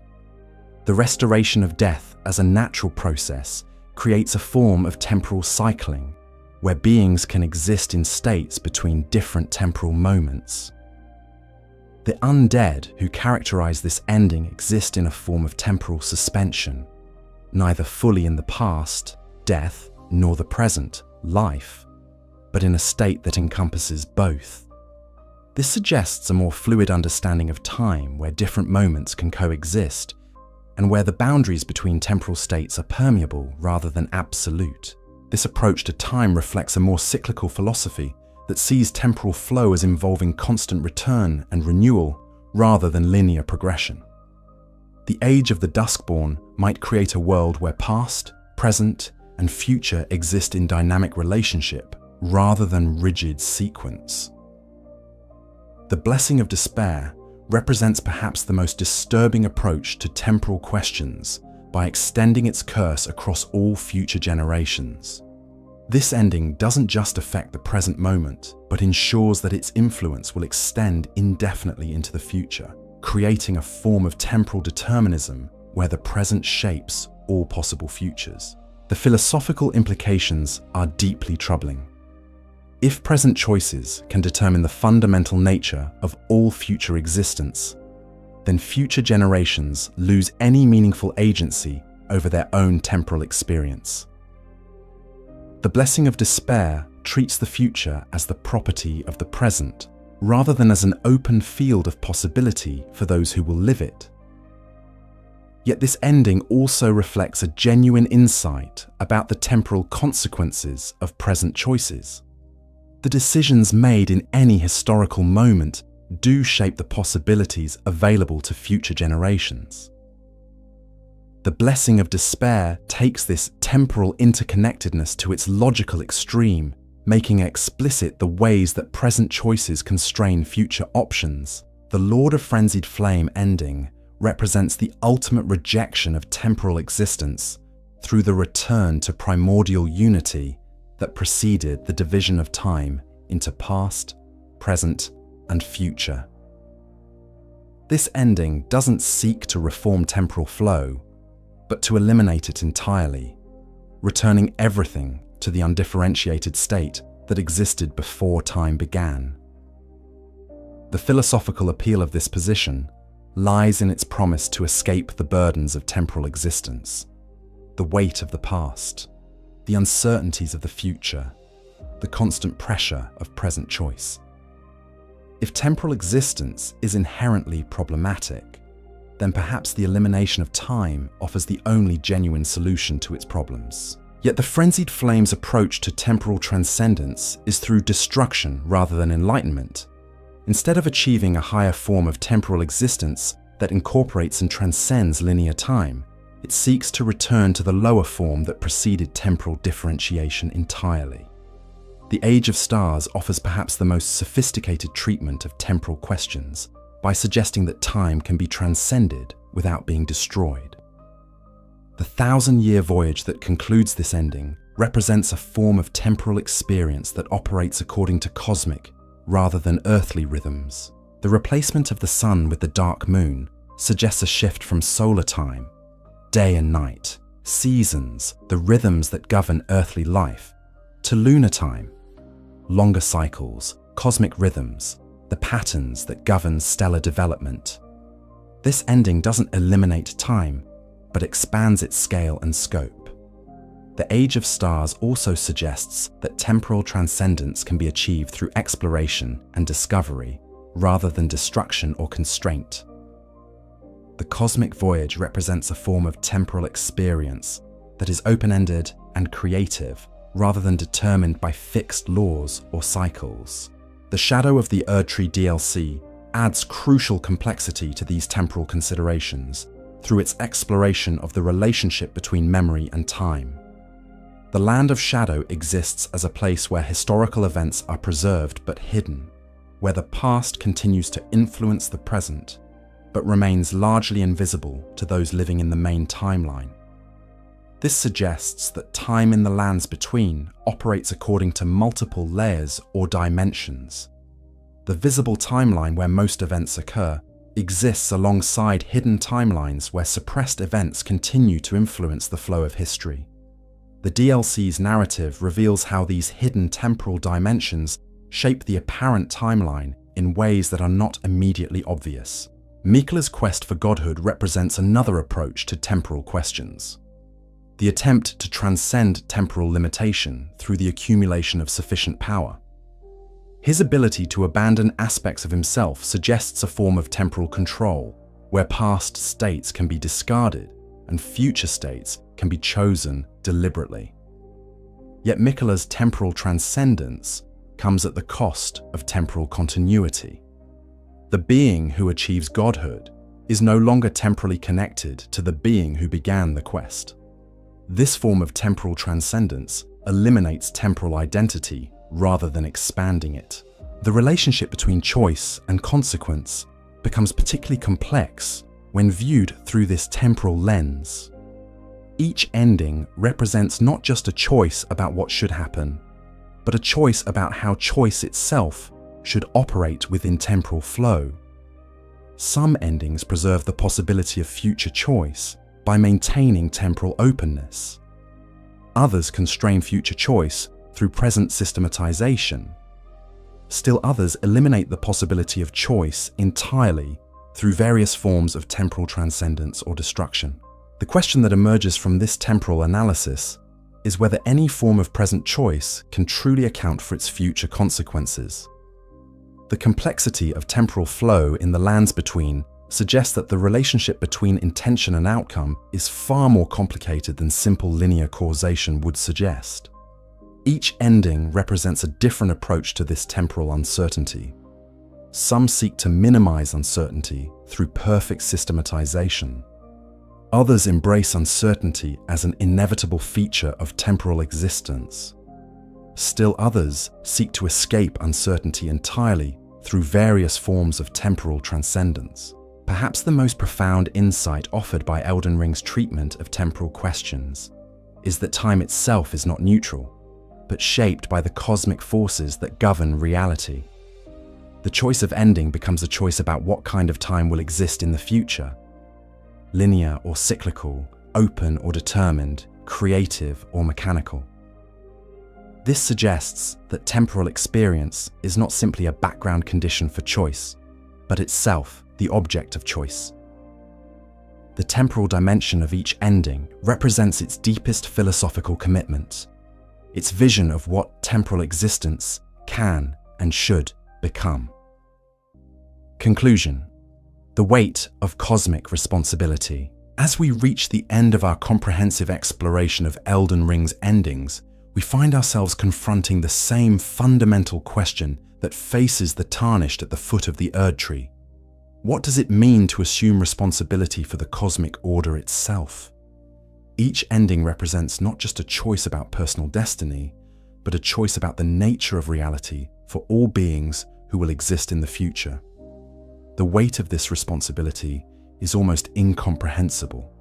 The decisions made in those final moments will shape the lives of countless beings across countless generations. The Tarnished who sits upon the throne or ascends to cosmic partnership with Ranni bears responsibility not just for their own fate, but for the fundamental structure of existence itself. Yet perhaps this is the ultimate message of Elden Ring's multiple endings, that such cosmic responsibility cannot be borne perfectly by any individual or system. Each ending offers genuine benefits and creates genuine problems. Each represents a sincere attempt to address real issues while falling short of perfect solutions. The Age of Fracture offers stability and continuity at the cost of perpetuating existing inequalities. The Age of Order promises perfect justice through perfect law, but risks eliminating the possibility of growth and change. The Age of the Duskborn embraces diversity and natural cycles, but may sacrifice the protection that divine order provides. The Blessing of Despair achieves equality through universal suffering, solving the problem of inequality by making everyone equally miserable. The Lord of Frenzied Flame eliminates all problems by destroying the conditions that make problems possible. The Age of Stars offers freedom from cosmic tyranny, but removes cosmic protection and guidance. Shadow of the Erdtree adds yet another layer to this complexity by showing us that even the most well-intentioned attempts to improve the world, Miquella's quest for a gentler existence, can become new forms of tyranny when pursued with sufficient power. The DLC suggests that the very act of accumulating enough power to solve cosmic problems tends to corrupt the motivations that originally drove the quest for such power. This creates what might be called the paradox of cosmic responsibility. The problems of existence seem to require powerful solutions, yet the accumulation of power necessary to implement such solutions tends to create new problems that may be worse than the original ones. Every god becomes a tyrant, every savior becomes a conqueror, every attempt at perfect order becomes a new form of oppression. Yet the existence of multiple endings also suggests that this paradox is not necessarily fatal.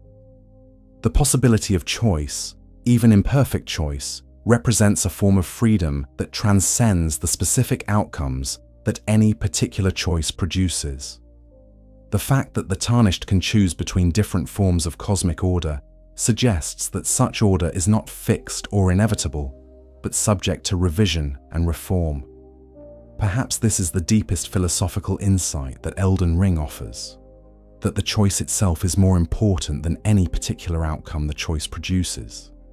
The act of choosing represents the assertion of agency in the face of cosmic forces that would otherwise determine destiny according to their own logic. Each ending can be seen as an experiment in cosmic governance, a test of whether particular approaches to the fundamental problems of existence can produce better outcomes than the alternatives. The fact that no ending is perfect doesn't eliminate the value of experimentation, but makes it more important, not less. The game's refusal to designate any ending as objectively correct reflects a mature understanding of moral and political complexity. Real-world societies face similar choices between competing values and approaches to governance, and these choices rarely have clear or perfect answers. The best that can be hoped for is the wisdom to choose thoughtfully and the humility to recognize that any choice will have costs as well as benefits. The relationship between the base game's endings and the Shadow of the Erdtree DLC's revelations suggests that our understanding of these choices will continue to evolve as we learn more about their historical context and implications. The DLC's exploration of the violence that preceded the Golden Order transforms how we understand each ending's relationship to this legacy of trauma and revenge. Perhaps future content will reveal additional layers of complexity that further transform our understanding of these cosmic choices. The world of Elden Ring is vast and deep, and FromSoftware has consistently shown that their narratives contain more complexity than initially apparent. What remains constant, however, is the fundamental insight that cosmic responsibility cannot be avoided through inaction. The Tarnished who refuses to choose an ending cannot escape the consequences of choice. They simply allow others to make the choice for them. In a world where cosmic forces are active and competing, neutrality becomes impossible. This makes the player's engagement with Elden Ring's endings more than just a gameplay choice or narrative conclusion. It becomes a form of philosophical exercise that requires grappling with fundamental questions about power, responsibility, and the nature of good governance.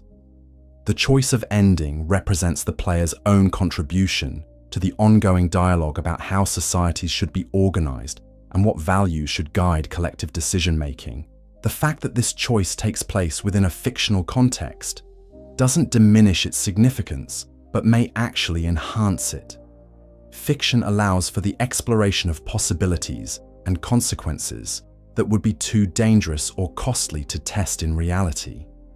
The virtual cosmos of the lands between becomes a laboratory for experimenting with different approaches to the fundamental problems of existence.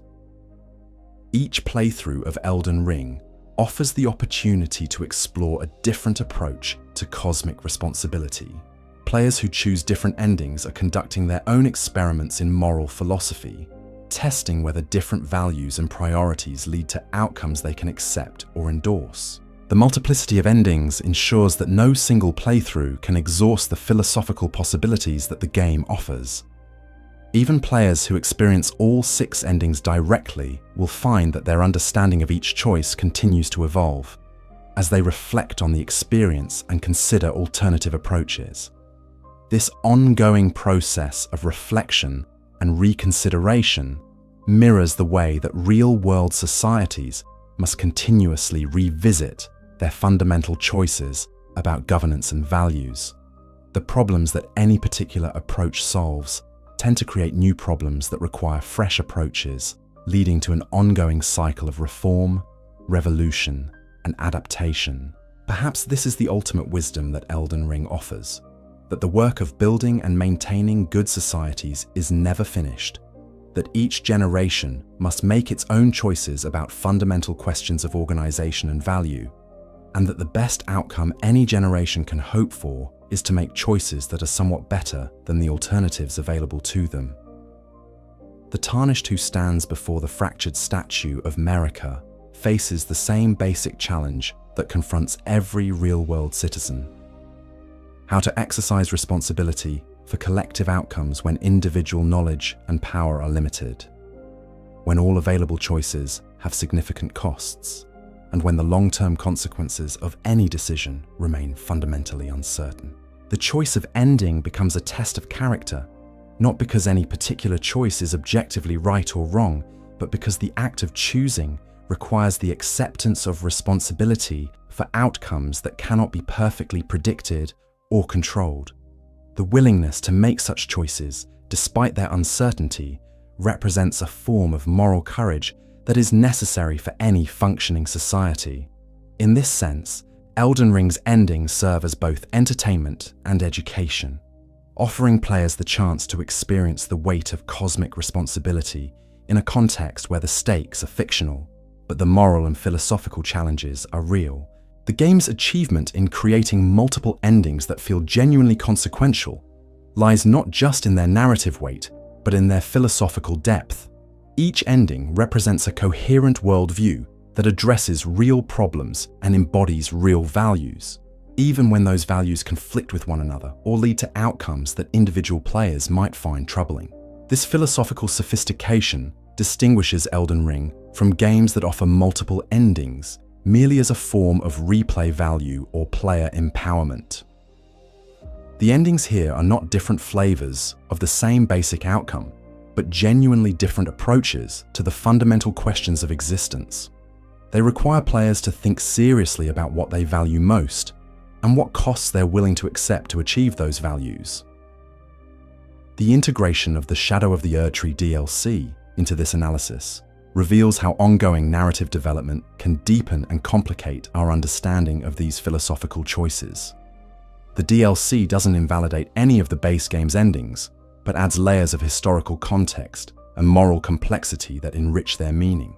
Miquella's tragic story serves as a cautionary tale about the corruption of power that applies to all the endings.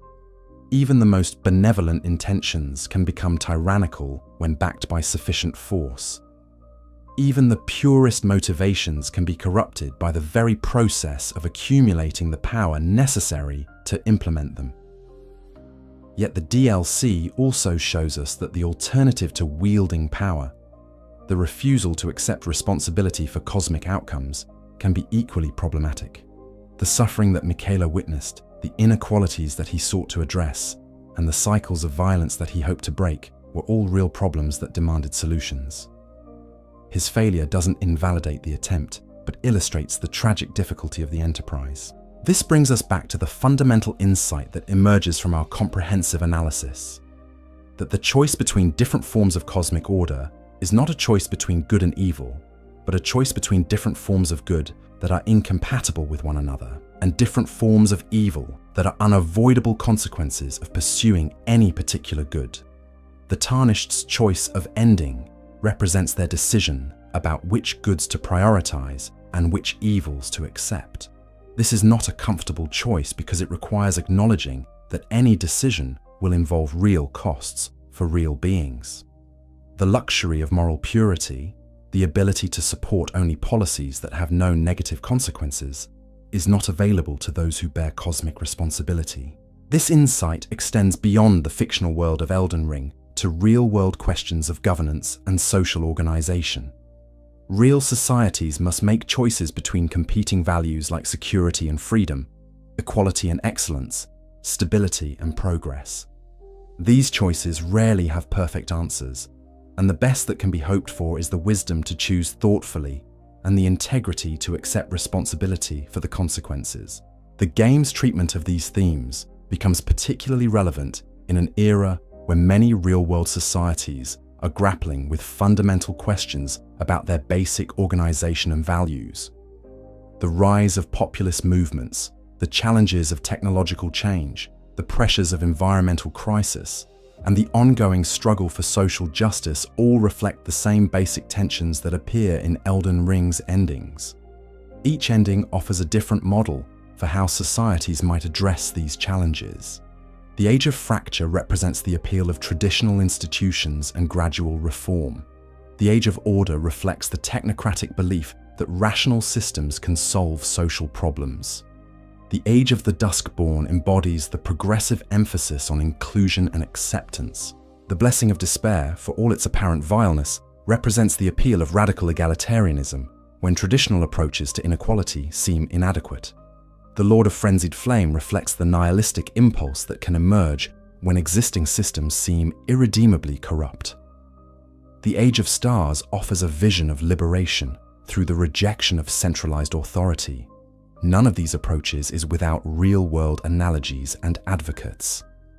The philosophical sophistication of Elden Ring lies in its ability to present each approach as a genuine response to real problems, while acknowledging the costs and limitations that each approach inevitably involves.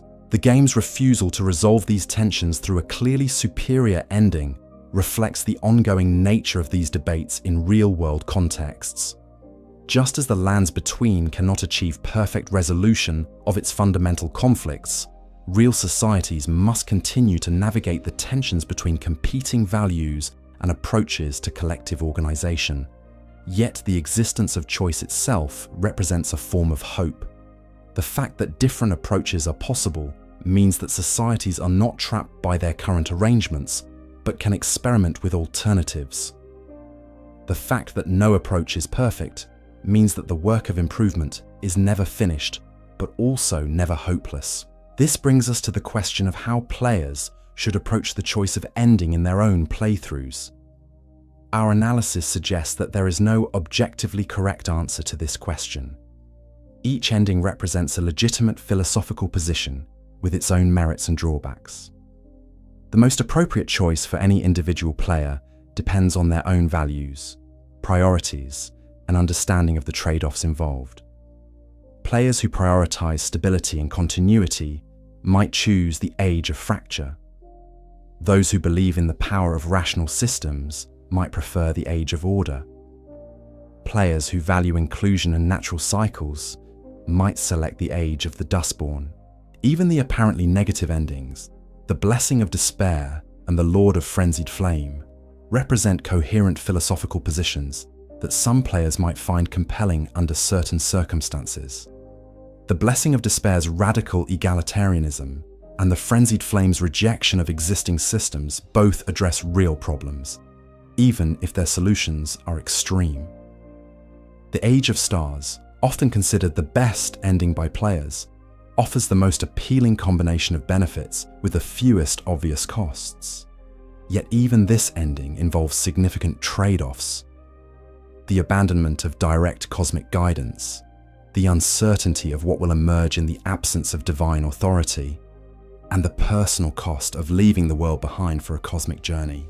Perhaps the most valuable insight that players can gain from engaging seriously with these choices is an appreciation for the complexity of governance and the inevitability of moral compromise in positions of responsibility. The Tarnished's situation, having to choose between imperfect options while bearing responsibility for cosmic consequences, mirrors the situation of anyone who seeks to improve the world through political action. This understanding can lead to greater empathy for those who bear real-world responsibility for difficult decisions, greater sophistication in evaluating different approaches to social problems, and greater humility about the limitations of any particular solution to complex challenges. The game's treatment of these themes also suggests the importance of ongoing dialogue and reflection about fundamental questions of social organization.